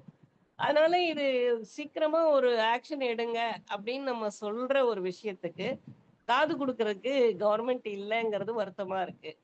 இன்னொன்னு வந்து அம்பத்தூர் டு திருவேற்காடு போறப்ப ஒரு பிரமாதமான ஒரு ஏரியா, ரொம்ப வயல்லாம் இருக்கிற ஒரு ஏரியா. அந்த ஏரியால ஒரு சுடுகாடு, இந்த சுடுகாடு பக்கத்துலதான் குப்பையெல்லாம் கொண்டு வந்து கொட்டுறாங்க. சுபாஷ் சொன்ன மாதிரி அந்த இடத்த கிராஸ் பண்ணவே முடியல. கிட்டத்தட்ட ஒரு என்ன சொல்றது, ஒரு 500 மீட்டருக்கு அந்த பக்கமாவே அந்த ஸ்மெல் வர ஆரம்பிக்குது. யூ ஓன்ட் பிலீவ், அந்த நாத்தத்துக்கு எதிர்க்க டீ கடை, எதிர்க்க சிப்ஸ் அந்த மாதிரியான கடைகள், பஜ்ஜி, இதெல்லாம் வந்து சுடுகாட்டுக்கு எதிர்க்கவே அவங்க வந்து விற்கிறாங்க, அதை வாங்கி சாப்பிட்றாங்க. அப்ப இது யாருக்கிட்ட அவேர்னஸ் இருக்குங்கிறது சுத்தமா தெரியல. சுடுகாட்டுக்கு வரவங்க டீ குடிப்பாங்கங்கிறதுக்காக சுடுகாட்டுக்கு எதிர்க்கவே நம்ம டீ கடை வைக்க முடியுமான்னு தெரியல. அதுக்கப்புறம் இந்த மளன்னு இறைவாணி சொன்ன மாதிரி குப்பை வண்டி வந்து வந்து வந்து நிக்குது. நடக்கவே முடியல, அல்லது கார்ல போனா கூட காருக்குள்ள அந்த ஸ்மெல் வரா மாதிரி இருக்கு. இப்ப இது ஒரு சுடுகாடு நான் சொல்றது. இந்த பக்கம் அது மாதிரி நிறைய இருக்கு. ஆனா குப்பைகளுக்கு மத்தியில தான் இவங்க எல்லாரும் பிரியாணி சாப்பிடுறாங்க. இவங்க எல்லாரும் அந்த இடத்துல நின்னு கதை பேசுறாங்க. அப்ப இதுக்கு யாரு பொறுப்பு அப்படிங்கறது எனக்கு தெரியல. நம்ம வந்து கம்பேர் பண்றோம், மேலை நாடுகளோட கம்பேர் பண்றோம். எல்லா அரசியல்வாதிகளும் முடிஞ்ச வரையில மேலை நாடு போயிட்டு தான் வராங்க. அங்க பார்க்கதான் பாக்குறாங்க. அப்ப இங்க ஏன் அவங்களால அதை வந்து இம்ப்ளிமெண்ட் பண்ண முடியல? ஏதாவது ஒரு ரூல்ஸ் அண்ட் ரெகுலேஷன்ஸ்ங்கிறது கேள்வியா இருக்கு. என்ன கேட்டா சுபாவே வந்து ஒரு ப்ரப்போசல் ரெடி பண்ணி இப்ப இந்த நியூ கவர்மெண்ட் கிட்ட கொண்டு போய் கொடுக்கலாம் அப்படின்னு தோணுது. அதை வேணா ஏதாவது ஒரு ஸ்டெப் எடுங்க. நிஜமாவே ரொம்ப இன்ஃபர்மேட்டிவான ஒரு செஷனா நான் இதை பாக்குறேன். ஆனா உண்மை மல்லிகா, இப்ப நீங்க சொன்ன ஆமா. பாயிண்ட் நான் பல தடவை யோசிக்கிறேன். அப்ப நான் பேச ரொம்ப பயப்படுவேன். ஏன்னா நீங்க வெளிநாட்டுல இருந்து வந்துட்டு பேசுறீங்க, உங்களுக்கு அப்படி நீங்க வேற மாதிரி பேசுறீங்க, உங்களுக்கு புரிய மாட்டேங்குது அப்படிங்கிற மாதிரி என்கிட்ட சொல்லி சொல்லி சில இடத்துல என்ன ஸ்டாப் பண்ணிடுறாங்க சில பேரு. இல்ல நீங்க இல்ல சொன்ன அதே நானும் கேள்வி. வந்து நானும் வந்திருக்கேன்ல. நான் தைவான் போனப்போ ஆ, ஏசி பஸ்ல நாங்க ஒரு ஏரியால இருந்து இன்னொரு ஏரியாவுக்கு போறோம். ஆ, சாப்பிடுற பொருள் எல்லாமே நீங்களே பக்கத்துல வச்சுக்கோங்க. நாங்க இறங்கும் போது ஒரு ஒரு ஒருத்தர் வருவார், அவர்கிட்ட நீங்க கொடுத்துட்டு போங்கங்கிறாங்க. நீட்டா அவங்கவுங்களுடைய வேஸ்டேஜ ஒரு கவர்ல போட்டு கையில எடுத்துட்டு போய் அந்த பாக்ஸ்ல போட்டுட்டு போயிட்டே இருக்காங்க. எந்த இடத்துலயும் நம்ம வந்து குப்பை பார்க்க முடியல. ஒரு விவசாயம் அவ்வளவு நீட்டா நடத்துறாங்க. அதெல்லாம் நமக்கு பார்க்கும்போது இவங்க யாரும் அங்க போகாமலா இருப்பாங்க? இப்ப ஸ்டாலின் சிங்கப்பூர் பார்த்துட்டு வந்துதான் சில விஷயங்களை கையில எடுத்தாருன்னு சொல்றாங்க. ஆனா எத்தனை விஷயங்கள் அது மாதிரி அது கூட சரியா நடக்கலையே. அந்த பாதாள சாக்கடை அடைச்சிட்டு இருக்கிறத எடுக்கிறதுக்கு இன்னுமே ஆட்களை இறக்கிதானே நம்ம சாகடிக்கிறோம். இப்ப கண்ணன் சார் சொன்ன மாதிரி, நீங்க சொன்ன மாதிரி சாதி வந்து ஒரு பெரிய விஷயமா தான் இருக்கு. ஆனால் இப்போ அண்மையில இந்த மாதிரியான தூய்மை பணிக்கு வரவங்க படிச்சவங்களாவும் இருக்காங்க. அவங்க எந்த ஜாதிங்கிறது தெரியல. அப்ப அதை மீறிதான் இந்த விஷயங்கள் நமக்கு ஒரு அருவருப்பையும் ஒரு சுகாதார கேட்டையும் கொடுத்துக்கிட்டே இருக்கு. நம்ம அதுக்கு ஏதாவது பண்ணிதான் ஆகணும். அதுக்கு மல்லிகா, அதனுடைய மெயின் அடிப்படை என்னன்னா, ஆஹ் தமிழனுக்கு என்னன்னா சுயமரியாதை இல்லாம இருக்கு. அதான் இது கடைசியில் நீங்க ஆமா பார்த்தீங்கன்னா, ஆமா உண்மை. இப்போ வந்து நான் இந்தியாவை பார்க்கறேன். ஓகே, நாங்கெல்லாம் சிலோனுக்கு போயிருக்கோம். சிலோன் எவ்வளவு கிளீனா இருக்குன்னு பார்க்கறோம். இங்க இருந்து ஆமாமா நானும் மலேசியா, வந்துட்டேன். ஓகே, ஆமா சிங்கப்பூர் போறோம், எவ்வளவு கிளீனா இருக்குன்னு பார்க்கறோம். ஆமா தாய்லாந்து போறோம், எல்லா தென்னாசிய நாடுகளும் கிளீனா இருக்கு. ஓகே, ஜப்பானை ஆமா சொல்லவே வேண்டாம். ஓகே, உம் அதே விட மேற்கு நீங்க வரீங்கன்னு வச்சுங்களேன், வந்து நீங்க உம் வந்தீங்கன்னா துபாயில இருந்து அந்த கண்ட்ரீஸ் எல்லாம் எவ்வளவு கிளீனா வச்சிருக்காங்க. ஓகே, உம் உம் யூரோப் சொல்லவே வேண்டாம், அமெரிக்கா சொல்லவே வேண்டாம். அப்ப ஆமா உலகத்துல எல்லா நாடுகள்லயும் ஒரு ஆமா சுயமரியாதை இருக்கிற பொழுது ஏன் தமிழனுக்கு இந்தியாவுக்கு இல்லைங்கிறது தான் கேள்வி. ஓகே, இது வந்து ரொம்ப டீப் ரூட்டடா சைக்கலாஜிக்கலா வந்து சுபா சொன்ன ஒரு பாயிண்ட்ல தான் வந்து நிற்குது. ஏன்னா இவனுக்கு வந்து அந்த சாதிய மனப்பான்மை இருக்கிறதுனால தான் வந்து இந்தியா வந்து மிச்ச நாடுகள் இருந்து இந்தியால மட்டும்தான் ஜாதி இருக்கு, வேற எந்த நாட்டிலையும் ஆமா இல்லை. ஆமா உம் உம் அப்ப இந்தியாவுடைய பிரச்சனைக்கு அடிப்படை காரணமே ஒரு உளவியல் பிரச்சனை இது. ஓகே, இந்த உளவியல்ல இருந்து இவன் விடுபட்டு, ஓகே, நான் அப்பவே சொன்னேன் பாருங்களேன், உம் இப்போ வந்து வீடுனா என் டாய்லெட்டை நான் தான் கிளீன் பண்ணணும். ஓகே, இதை கண்டிப்பா இன்னொருத்தர் கிளீன் பண்ணணும்னு எதிர்பார்க்கணுமா? அவசியம் இல்லையே. அப்ப நான் அது ஜப்பான்ல பண்ணுவாங்க. என்ன பண்ணுவாங்கன்னா, ஒரு நாள் டிசைட் பண்ணிட்டு அந்த தெருவு பூரா அங்க வாழக்கூடிய மக்கள் கிளீன் பண்ணுவாங்க. நிச்சயமா. அப்போ வந்து இது வந்து என் வீடு, நான் சுத்தமா வச்சிருக்கேன். இது என் தெரு, இதை நான் சுத்தமா வச்சிருக்கேன். அப்புறம் இது என் ஊர், இந்த ஊரை நான் சுத்தமா வைத்திருக்கேன். ஒரு நாடு சுத்தமாயிடும். அப்படித்தான் வந்து சுவிட்சர்லாந்துல தான் அவ்வளவு கிளீனா இருக்கிறதுக்கு காரணம் இந்த அடிப்படை உளவியல். ஓகே, இந்த ஆமா உளவியல்ல நம்ம வந்து எப்படி கொண்டு வருது இந்தியாவுக்கு அப்படிங்கிறது தான் ஒரு அடிப்படையான ஒரு கேள்வி. அதனால we need more social psychologists, okay, to work ஆமா with ஆமா the நிச்சயமா. இந்த மைண்ட் செட்டை நம்ம மாத்தணும். உதாரணமா நானும் நீங்க மல்லிகா சொன்ன மாதிரி கம்ப்ளைண்ட் பண்ணியிருக்கேன். இப்ப எங்க புலவாய் ஏரி வந்து அவ்வளோ அற்புதமான ஏரி. அங்கேருந்து தான் எங்களுக்கு ஃப்ரெஷ் வாட்டர் வருது. ஆனா அங்க கொண்டு வந்து இந்த ரயில்வே ஸ்டேஷன் பக்கம் நீங்க போனீங்கன்னா நாத்தம் தாங்காது. என்னடா பண்றான் அப்படின்னா, அனிமல் ஃபார்ம் வேஸ்ட் இருக்கு பாருங்க, அதை டம்ப் பண்றான். இதை நான் பழைய முதல்வருக்கும் சொல்லியிருக்கேன், இப்போவும் நான் சொல்லியிருக்கேன். வந்து ஒரு பெரிய எபிடமிக் வந்து இப்பதான் நம்ம கொரோனால இருந்து தப்பிச்சு வந்திருக்கோம், அனிமல்ல இருந்து வந்த வைரஸ்னு. இவன் அனிமல் ஃபார்ம் வேஸ்ட்டை கொண்டு போய் வந்து லேக்கில் விட்டா என்னது? கண்ட்ரோல் இல்லை. ஓகே, நிறைய விஷயங்கள்ல வந்து இந்த மாதிரி, அதான் நான் முதலே சொன்னேங்களா, சூழலியல்ங்கிறதுக்கு வந்து ஒரு தனியாக ஒரு துறை. இப்ப இந்து அறநிலையத்தை பத்தி அவ்வளவு பேசுறாங்க, சூழலியலை பத்தி யாராவது பேசுறாங்களா பாருங்க, பேச மாட்டாங்க. அது என்னன்னு தெரியல. அது அது ஒரு இந்தியாவுடைய சாபக்கேடா இருக்காது. அது மாறுற வரைக்கும் நமக்கு வந்து, நான் ஒவ்வொரு நாளும் இங்க கம்ப்ளைண்ட் பண்ணிக்கிட்டு தான் இருக்கேன். இங்க வாழ்ந்துட்டு என்ன இப்படி இருக்கு இந்த நாடு அப்படின்னு சொல்லிட்டு.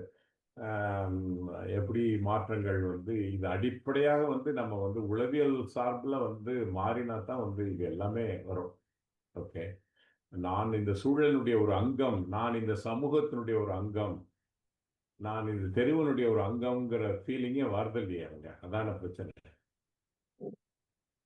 மேம், இந்த இடத்துல ஒரு கருத்தை அரங்க மல்லிகா மேம்காக நானும் பதிவு செய்றேன்.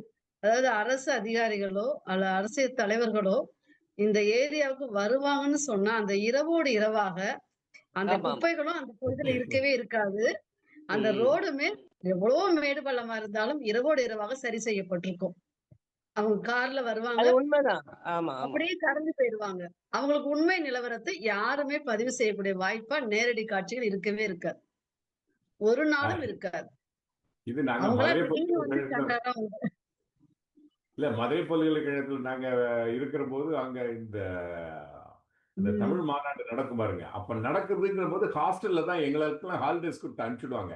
அப்ப இந்த ஹாஸ்டல்ல வந்து வர கெஸ்ட்க்கு வைக்கிறதுக்காக வச்சிருந்தாங்க. அப்போ நீங்க பாத்தீங்கன்னா நாங்க ஹாஸ்டல்ல சொல்லிக்கிட்டே இருப்போம், டாய்லெட் சரியில்லை, அது சரியில்லை. இவங்க ஒரு நிகழ்ச்சிக்கு வராங்கன்னா எல்லாம் கிளீனா இருக்கும். ஓகே, அதுக்கப்புறம் நாங்க முடிச்சுட்டு வந்து பார்த்தா, டேய் நம்ம டாய்லெட் தருதா எப்படா இப்படி இருக்கு அப்படின்போம். எல்லாமே வந்து டெம்பரரி எஃபெக்ட்ஸ் தான் எங்களுக்கு பண்றது. இந்தியானுடைய வந்து ஒரு சஸ்டைனபிள் எஃபர்ட் இல்லை, அதுதான் பிரச்சனை. எல்லாம் அப்பக்கப்ப ஏதாவது ஒண்ணு பண்ணிட்டு போயிட வேண்டியது. ஓகே, அது ஒத்து வராது. ஒரு சஸ்டைனபிளா ஆனா இருக்கணும். அப்ப இருக்கிற குப்பைகளை எங்க போடுவாங்கன்னா புதுசா ஒரு இடத்துல போட்டு வச்சு அப்படியே போட்டு போயிருவாங்க. அப்ப என்ன ஆயிரும்னா இதுவரைக்கும் குப்பையா இல்லாத ஒரு இடம் மீண்டும் ஒரு குப்பை மேடாக மாறிடும். அவ்வளவுதான். Absolutely, absolutely true. அதனாலதான் நாங்க தனி மனித மாற்றம்னு சொல்லி என்ன அளவுல நான் என்ன செய்ய முடியுமோ அதை செஞ்சுக்கிட்டே இருக்கிற மாதிரி இருக்குது. ஆனா இல்ல அது இல்ல வந்து நிச்சயம். ஒருத்தர்னால இன்னொருத்தருக்கு பரவத்தான் செய்யும். சொல்ற மாதிரி நம்ம இன்னொரு நாடு நல்லா இருக்குன்னு சொல்ல வந்தாலுமே இங்க இருந்து இருக்கக்கூடிய நோய்கள் பரவுகிற வாய்ப்புகள் எல்லா சூழலும் இருக்கதானே செய்யுது. அது காற்றாவும் இருக்கலாம், மனிதர்கள் கடந்து போறதுனால இருக்கலாம்ல. அதான் ஐயா சார். பரதிமால் சார், நீங்க சொல்றீங்களா? பேச முயற்சி பண்ணிட்டே இருக்காங்க ஐயா.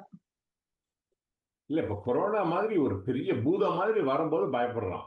ஓகே, அப்புறம் வந்து இப்ப ஆமா. இந்த சூழலியல் மாற்றம்ங்கிறது வந்து ஒரு அந்த தவளை உதாரணம் சொன்னார் பாருங்க. ஒரு தவளையை வந்து ஒரு தண்ணி பானையில போட்டு அதை ஹீட் பண்ணோம்னு வச்சுங்களேன், தவளைக்கு ஒண்ணுமே ஆமா. தெரியாது முதல்ல. ஏன்னா ஹீட் கொஞ்சம் கொஞ்சம் கொஞ்சம் கொஞ்சமா கூடிட்டு அது கடைசியில செத்து போகும் இல்லையா.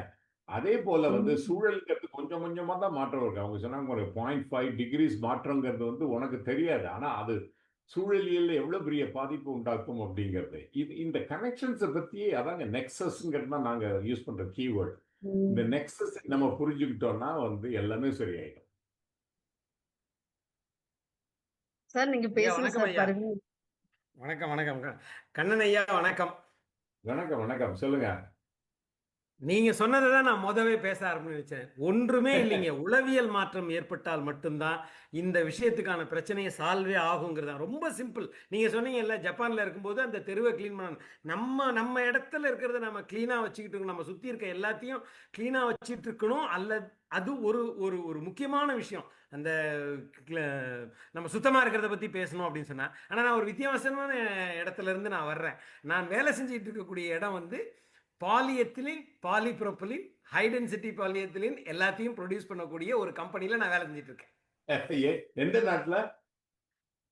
ஐக்கிய அமீரகம், யுனைடெட் அரப் எமிரேட்ஸ்ல, அபுதாபியில இருந்து ஒரு 240 கிலோமீட்டர் தள்ளி ஒரு இடத்துல வேலை செஞ்சுட்டு இருக்கேன். எங்களுடைய ஒரு சிங்கிள் சைட்ல we are producing 5.5 million tons per annum.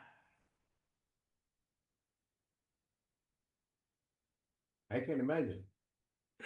Okay, உங்களுக்கு ஆனாலுங்க இதில் நிறைய நான் வந்து I M ambassador for plastics for future அப்படிங்கிற ஒரு விஷயத்தில் ஒர்க் பண்ணிக்கிட்டு இருக்கக்கூடிய ஆட்கள். பிரச்சனை எங்கன்னு கேட்டிங்கன்னா, நம்மக்கிட்ட எல்லா இடத்துலையும் ரெண்டு விஷயத்தை வந்து நாம் எல்லாமே வந்து நம்ம ரீசைக்கிள் ரீயூஸ், இந்த 2 வார்த்தையும் வந்து முக்கியமா புரிஞ்சுக்கிட்டு ஒண்ணுமே இல்லை. இப்ப நம்ம இவ்வளவு பேர் அட்டன் பண்ணியிருக்கோம்ல, இதை அட்டன் பண்ணி முடிச்சுட்டு இந்த ப்ரோக்ராம் முடிச்சுட்டு நாம போய் யூஸ் பண்ண ஆரம்பிக்கக்கூடிய ஒரு பிளாஸ்டிக்கையும் மறுசுழற்சிக்கு நாம என்ன பண்றோம்னு மட்டும் யோசிக்க ஆரம்பிச்சா போதுங்க. நான் இது பிள்ளைங்களுக்கு ஸ்கூல் பசங்கள்ட்ட நாங்கள் சொல்லிக் கொடுக்குற ஒரே ஒரு விஷயம் இது மட்டும் தான் சொல்லிட்டு இருக்கேன்.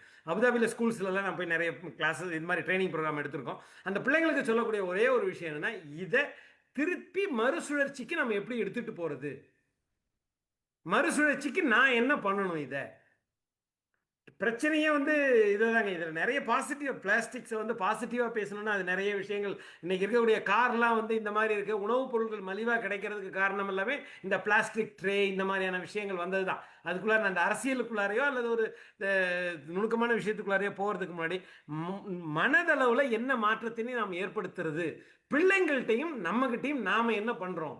எத்தனையோ பொருள் நம்ம வாங்கிட்டு வரோம் கடையிலேருந்து. அந்த பொருளை நம்ம வந்து எதை திருப்பி மறுசுழற்சிக்கு கொடுக்க முடியும், எது மறுசுழற்சிக்கு கொடுக்க முடியாது, அதை நாம் நம்மளுடைய வீட்டில் பயன்படுத்துகிறோமா, சரியாக செய்கிறோமா இல்லையா. இப்போ சுபாஷினி மேடம்லாம் தெரியும், ஜெர்மன்லலாம் நீங்கள் சும்மா நினச்சிக்க பாட்டிலை தூக்கி சாதாரண கார்பேஜில் போட்டாங்கன்னா முடிஞ்சு போச்சு. அந்த கார்பேஜ் கொட்டுறவனே என்ன பண்ணுவோன்னா ஃபைன் அடித்து, என்னுடைய பொண்ணு அமெரிக்காவில் இருக்கா, அங்கிள் தப்பித்தவரி கூட மாற்றி போட்டுறாதீங்க அப்படின்பாப்புல எங்கள் மருமாப்பிள்ள. ஒரே ஒரு பாட்டில் போட்டிங்கன்னா முடிஞ்சது, $50 அவன் ஃபைன் அடித்து அனுப்பிச்சி விட்ருவான், நீங்கள் நம்ம ஒன்றும் பண்ண முடியாது அப்படிம்பாங்க. அந்த அளவுக்கு அந்த ஒரு அதை பற்றிய ஒரு நல்ல விழிப்புணர்வும் அதை செய்யணுங்கிற எண்ணம் தனி மனிதனுக்கு இருந்தது தான் வந்து இருக்கிறது தான் ஒரு முக்கியமான விஷயம். கண்ணனையா ரொம்ப நல்லா சொன்னீங்க. அதுக்கு நம்ம ஏதாவது செய்யலாமா சொல்லுங்க ஐயா. மனித மனங்களை மாற்றுறதுக்கு என்ன பண்ணலாம்னு யோசிக்கலாம். எனக்கு வந்து மற்ற எதுலையுமே நம்பிக்கை இல்லைங்க. சயின்டிபிக்கல் டெவலப்மெண்ட் வரணும், அது வரணும், இது வரணும் அப்படிங்கிற மனித மனங்கள் எல்லாரும் சேர்ந்து நம்ம எனர்ஜியை குறைக்க போறோம், புவி வெப்பத்தை குறைக்கிறது என்னுடைய கடமை, நான் இன்னையிலேருந்து என்ன கான்ட்ரிபியூட் பண்ண போறேன் அப்படிங்கிற எண்ணத்துக்குள்ளார வந்து நம்ம சின்ன சின்ன நம்மளால என்ன முடியுதோ ஒரு அட்டைப்பெட்டி தூக்கி போட வேண்டாம், அதை வந்து மறுசுழற்சிக்கு கொடுக்கறதுக்கு என்ன பண்ணணும் நாமோ அதெல்லாமே நம்ம மாநகராட்சியில் நிறைய தனித்தனியாக அதை எடுத்துட்டு போறவங்கலாம் ரொம்ப அழகாவே ஒரு 10-12 விதமா பிரிச்சு எடுத்துட்டு போறதெல்லாம் பார்க்கும்போது ரொம்ப ஆச்சு, ரொம்ப சந்தோஷமா இருந்தது. பட் நாம அதுக்கு ஒத்துழைக்கிறோமா, பொதுமக்களாகி நாம ஒத்துழைக்கிறோமா.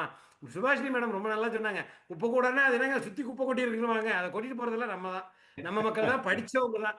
அதுதான் எப்படி பண்றது அப்படிங்கறத நம்ம இன்னும் கொஞ்சம் டீடைல்டா யோசிக்கணும். அதுல மல்லிகா சொன்ன ஒரு ரொம்ப முக்கியமான பாயிண்ட், அந்த சுடுகாட்டுக்கு பக்கத்துலயே காஃபி குடிக்கிறான்னு சொன்னாங்க பாருங்களேன். அது நான் வந்து எப்பவுமே இந்த ரெங்கநாதன் ஸ்ட்ரீட்டை சொல்லுவேன், அவ்வளவு கூட்டம் அசிங்கம், அதுக்கு உட்காந்து பூரி சாப்பிட்டுட்டு இருப்பான். ஓகே, பானிபூரி. சோ இவனுக்கு என்னன்னா சேரிகள்ல வாழ்ந்தே பழகி போச்சு. ஓகே, இந்த அதுக்கு இன்னொரு விஷயம் ஐயா நான் சொல்லணும்னா, நமக்கு பொறுத்துக்கிட்டு போகக்கூடிய தன்மை ரொம்ப அதிகமாயிடுச்சு. 2 நிமிஷம் தானே கடந்து போடுவோம் மூக்க பிடிச்சிக்கிட்டு அப்படின்னு நம்ம போயிட்டு, அதுதான் இதோட முக்கியமான விஷயம். கண்ணனையா நீங்க முடிஞ்சதுக்கு அப்புறம் ஒரு 10 நிமிஷம் ஃப்ரீயா இருப்பீங்களா? நானா? ஷூர். நான் கூப்பிடுறேன், நான் உங்களை தனிப்பட்ட முறையில் பேசுறேன். நானே இப்போ மகேந்திரா வேர்ல்ட் சிட்டிக்கு வந்து தங்கறதுக்காக வீடு எடுத்துக்கிட்டு இருக்கிறதுக்கு, அதுக்காக அதை பத்தி பேசணும் உங்கள்கிட்ட நான். நிச்சயம். நன்றிமா, நன்றி, வணக்கம். ஒரு விஷயம், அவங்க சிவகாமி ஐஏஎஸ் பொறுப்புல இருந்த பொழுது போலீஸுக்கு எல்லாமே ஹையர் அஃபீஷியல்ஸ் இருக்கக்கூடிய அத்தனை பேருக்கும் ஒரு ட்ரைனிங் கொடுத்தாங்க. இதை எப்படி வந்து சோஷியல் அவேர்னஸ் கொடுக்கறது, காஸ்ட் பத்தி என்ன சொல்றது, ரிலிஜன் என்ன பண்ணுது அப்படிங்கிற மாதிரி. அதுல நானு, சன்னா, அவர் கல்விமணி, இந்த மாதிரியான ஆட்கள்லாம் கலந்துட்டோம். அந்த மாதிரி இப்ப இருக்கிற கவர்மெண்ட்டுக்கு வந்து எல்லா எம்எல்ஏஸையும் எல்லா இரஸ்பெக்டிவ் ஆஃப் ஆல் பார்ட்டி உட்கார வச்சு நாம அவங்களுக்கு ஒரு கவுன்சிலிங் கொடுக்கணும், அல்லது இது பத்தின ஒரு விஷயத்த நம்ம சொல்லணும், எந்த இடத்துல நம்ம நின்றுட்டு இருக்கோம் அப்படின்னு. அதை சொல்றதுக்கு கவர்மெண்ட் வந்து செவி சாய்க்கணும். அப்படி சின்ன சின்ன விஷயங்களா முதல்ல அங்கிருந்து தான் நம்ம தொடங்கணும். ரெண்டாவது, அவர் சொன்ன மாதிரி ஸ்கூலு. இப்ப நாங்கெல்லாம் என்எஸ்எஸ் ஆபீசரா இருந்த பொழுது எனக்கு நல்லா நினைவு இருக்கு, 2000 சிறுசேரி. இன்னைக்கு அது அவ்வளவு பெரிய டெவலப்டு சிட்டி மாதிரி ஆயிருக்காது. ஆனா அன்னைக்கு நாங்க அந்த கிராமத்துக்குள்ள போனப்போ அந்த கிராமத்து பசங்க எல்லாம் அவ்வளவு கேவலமா அந்த ஏரியா வச்சிருந்தானுங்க. எங்க பசங்க ஒரு 60 பேர் வந்திருந்தாங்க. ஒவ்வொரு ஸ்ட்ரீட்டா ஒவ்வொரு நாளா பண்ண ஆரம்பிச்சாங்க. 2வது நாள் வேடிக்கை பார்த்தவனுங்க கிட்ட எங்க பொண்ணுங்க போய் அந்த தொடப்பம் மண்வெட்டி எல்லாம் கொடுத்து, வாங்கண்ணா நம்ம ஏரியா தானே இழுத்துட்டாங்க. அதுக்கப்புறம் அங்க வந்த உமாசங்கர் ஐஏஎஸ், அப்ப இந்த இ கவர்னன்ஸ் எல்லாம் இன்ட்ரடியூஸ் பண்ணவர், அவர் வந்திருந்தாரு. பார்த்துட்டு மிரண்டு போயிட்டாரு. ஏரி எல்லாம் என்ன பண்ணிட்டானுங்க, அங்க இருக்கிற சிப்காட்காரங்க வந்து பிளாக் பண்ணிட்டாருங்க. அங்கிருந்து யாரும் கிராமத்துல இருக்கிறவங்க தண்ணி எடுக்க கூடாது அப்படின்னு சொல்லிட்டு. இதுக்கு நான் வந்து கிராம பஞ்சாயத்தை கூட்டி, அது எப்படி ஊருக்குள்ள இருக்கிற மக்கள் வந்து ஏரியை பயன்படுத்தக்கூடாதுன்னு சிப்காட்காரன் சொல்லலான்னு விடிய விடிய பஞ்சாயத்து பண்ணி ஒரு லெட்டர் டிராஃப்ட் பண்ணி பிரின்சிபலோட சைனோட அந்த சிப்காட்ல கொண்டு போய் கொடுத்துட்டு வாங்கம்மான்னு அனுப்பி விட்டேன். அங்க போனா அங்க இருக்கிற மேனேஜர், அங்க இருக்கிற கீழே இருக்கிற யாருமே அதை வாங்க மாட்டேன்ட்டானுங்க. வாங்கலைன்னா செவுத்துல ஒட்டிட்டு வந்துடுங்கன்ட்டேன் நானு. நிஜமாவே நடந்தது இது. அதுக்கப்புறம் ஒரு ஒரு வாரம் கழிச்சு அந்த சிப்காட்ல இருந்து, அந்த இண்டஸ்ட்ரியில இருந்து, இல்ல உங்க ஏரியால இருக்கிற ஏரிகளை நீங்க பயன்படுத்திக்கலாம் அப்படின்னு ஒரு லெட்டர் அனுப்பியிருந்தானுங்க. இது வந்து ஸ்டூடெண்ட்ஸ் காலேஜ் லெவல்ல நடந்த ப்ரோக்ராம் அது. அது மாதிரி நாம கல்லூரிகள்ல இருக்கிற அமைப்புகள், NSS, CSS, community service scheme, Rotaract club, Lions club, இவங்களை எல்லாமே ஒரு நெட்வொர்க் பண்ணிட்டு அவங்க மூலமா கூட நம்ம இந்த விஷயத்தை கொஞ்சம் சீரியஸாவே எடுக்கலாம்னு தோணுது எனக்கு. நிச்சயம் நிச்சயம் நிச்சயமா நிச்சயமா நிச்சயமா. நான் பள்ளி குழந்தைகளுக்கு இந்த பிளாஸ்டிக் ரீசைக்கிள் பண்றது எப்படின்னு ஒரு பெரிய 1.5 மணி நேரம் 2 மணி நேரம் பயிற்சி வகுப்பெல்லாம் எடுத்துக்கிட்டு இருக்கேன் நான் ஆக்சுவலா. மகிழ்ச்சி மகிழ்ச்சி. நான் இப்ப இந்தியாவுக்கு தான் வரேன் நான், அதனால திருப்பி அங்க நம்ம தொடர்பு கொண்டு நம்ம கொஞ்சம் ஏதாவது செய்யணும்னா செய்யலாம். வெல்கம். ஆமா, நிறைய பண்ணலாம், வாங்க. நன்றி நன்றி. வேற யாரும் கேட்க இருக்கீங்களா? நாஞ்சில் ஐயா.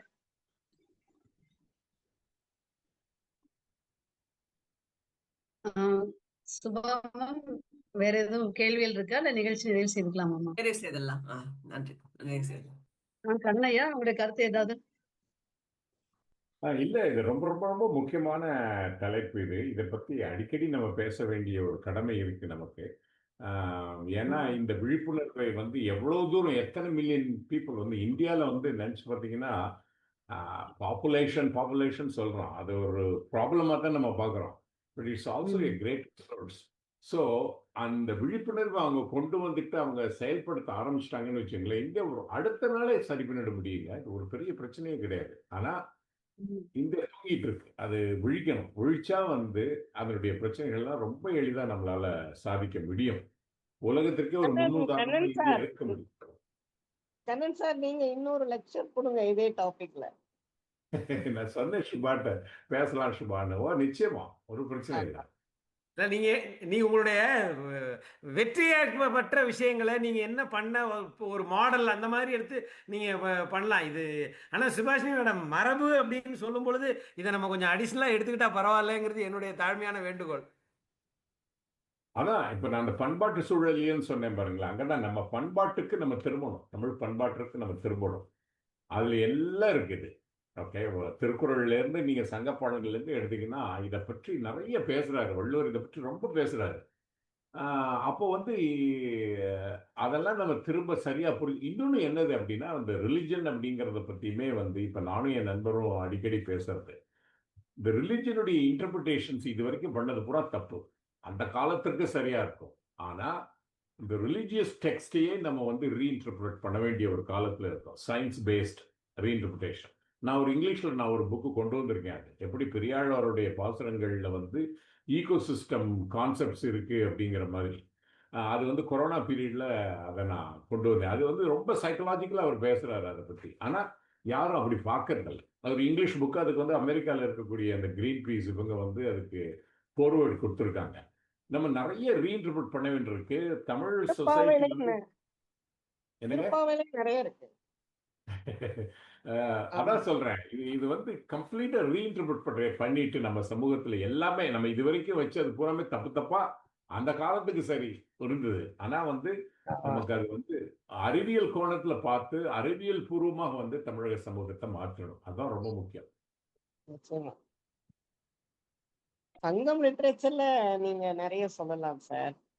அது ஒரு பொண்ணு கல்யாணம் ஆகி போன பொண்ணை வந்து அவங்க அம்மா கேக்குறாங்க, எப்படி இருக்கிற, திரும்பி வீட்டுக்கு போகும் அவங்க அம்மா வீட்டுக்கு போனப்போ அவங்க கேக்குறாங்க, இந்த பாட்டை நான் மறந்துட்டேன். அவ சொல்றா, எங்களுடைய எங்க வீட்டுல, அதாவது அவ கல்யாணம் பண்ணி போன வீட்டுல இருக்கிற அந்த தோட்டத்துல வந்து மாடுகள் எல்லாம் ஒரு குட்டையா தண்ணி இருக்கும், அதுல செத்தைகள்லாம் விழுந்திருக்கும். மாடும் அது போய் கலக்கிட்டு தான் வரும். ஆனாலும் அந்த தெளிந்த நீரோட சுவை என்பது நம்ம வீட்டு படப்பையில தேனோட பாலோட சாப்பிட்ட சுவையை விட அதிகமா இருக்கு அப்படின்னு சொல்லுவா. இது வந்து அது கூடுதலான குறுந்தொகையில ஒரு பாட்டு. இமேஜினேஷன் தான். இல்ல ஆமா, அது குறுந்தொகையில ஒரு பாடல். இத வந்து குறுந்தொகை தான். ராமானுஜர் வந்து அவருடைய புக்ல கோட் பண்றாரு இந்த இது புஸ்தகத்தை. குறுந்தொகை பாட்டு தான். ஆமா, ஓவலை கழிய நீர் அப்படின்னு வரும். அது இந்த லாஸ்ட் கரெக்ட் கரெக்ட். அது அருமையான பாட்டு அது.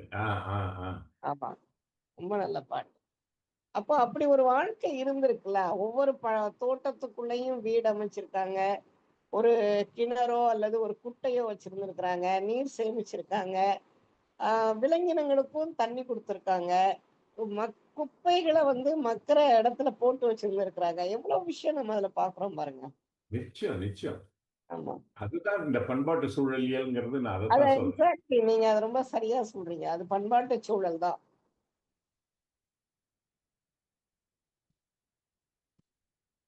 அது நம்ம வந்து சரி அவ்வளவுதான். பேசுவோம், பேசுறதுக்கு நிறைய இருக்கு. இது ரொம்ப முக்கியமான சப்ஜெக்ட் இது. ஆமா ஆமா,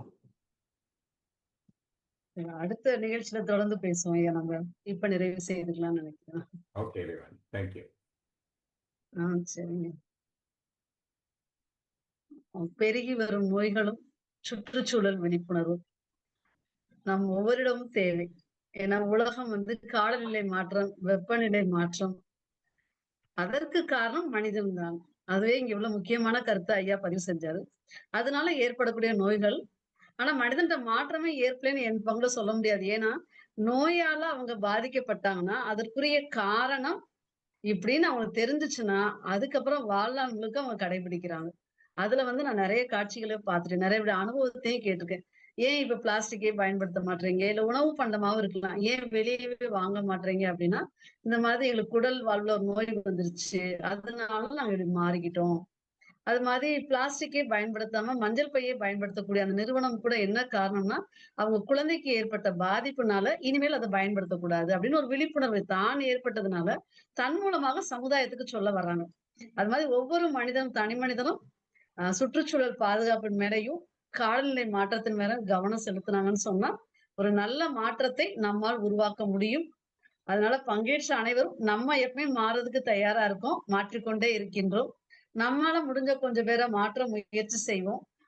மாறி வரக்கூடிய நல்ல ஒரு சுற்றுச்சூழல் உள்ள சமுதாயத்தையும், சுற்றுச்சூழல் வாழ்க்கையில நல்ல நலமான வாழ்க்கையை வாழ்றதுக்கு எல்லாரும் முயற்சி செய்வோம். மீண்டும் நம்ம அடுத்த நிகழ்ச்சியில சந்திப்போம். இதே போன்ற பல கலந்துரையாடல்களையும் ஒரு வெற்றி செய்தியா எதையாவது செய்துட்டு பதிவு செய்யலாம்னு நினைக்கிறேன். கொஞ்சம் கால இடைவெளி விட்டு நம்மனால என்ன மாற்றம் ஏற்பட்டிருக்கு அப்படின்னு ஒரு தகவலை நம்ம சொல்ற மாதிரி அடுத்த நிகழ்வை நம்ம இது மாதிரி ஏற்பாடு செஞ்சோம்னா நம்ம ஒரு மாறி இருக்கோமோ அல்லது மாற்றம் செஞ்சிருக்கோம்னு சொல்லலாம்னு நினைக்கிறேன். அதனால அடுத்த கூடல்ல சந்திப்போம். அடுத்த வாரம் இலக்கிய கூடல், நூல் அறிமுகம், மக்கள் வரலாறு. ஆகவே மீண்டும் அனைவரும் இணைந்து நாம் எல்லா செயலையும் செய்வோம், பயணிப்போம். இன்று இணைந்து சிறப்பு செய்த அனைவருக்கும், கலந்துரையாடல் செய்த அனைவருக்கும் மிக்க நன்றி. மீண்டும் அடுத்த நிகழ்வில் சந்திப்போம். நன்றி, வணக்கம்.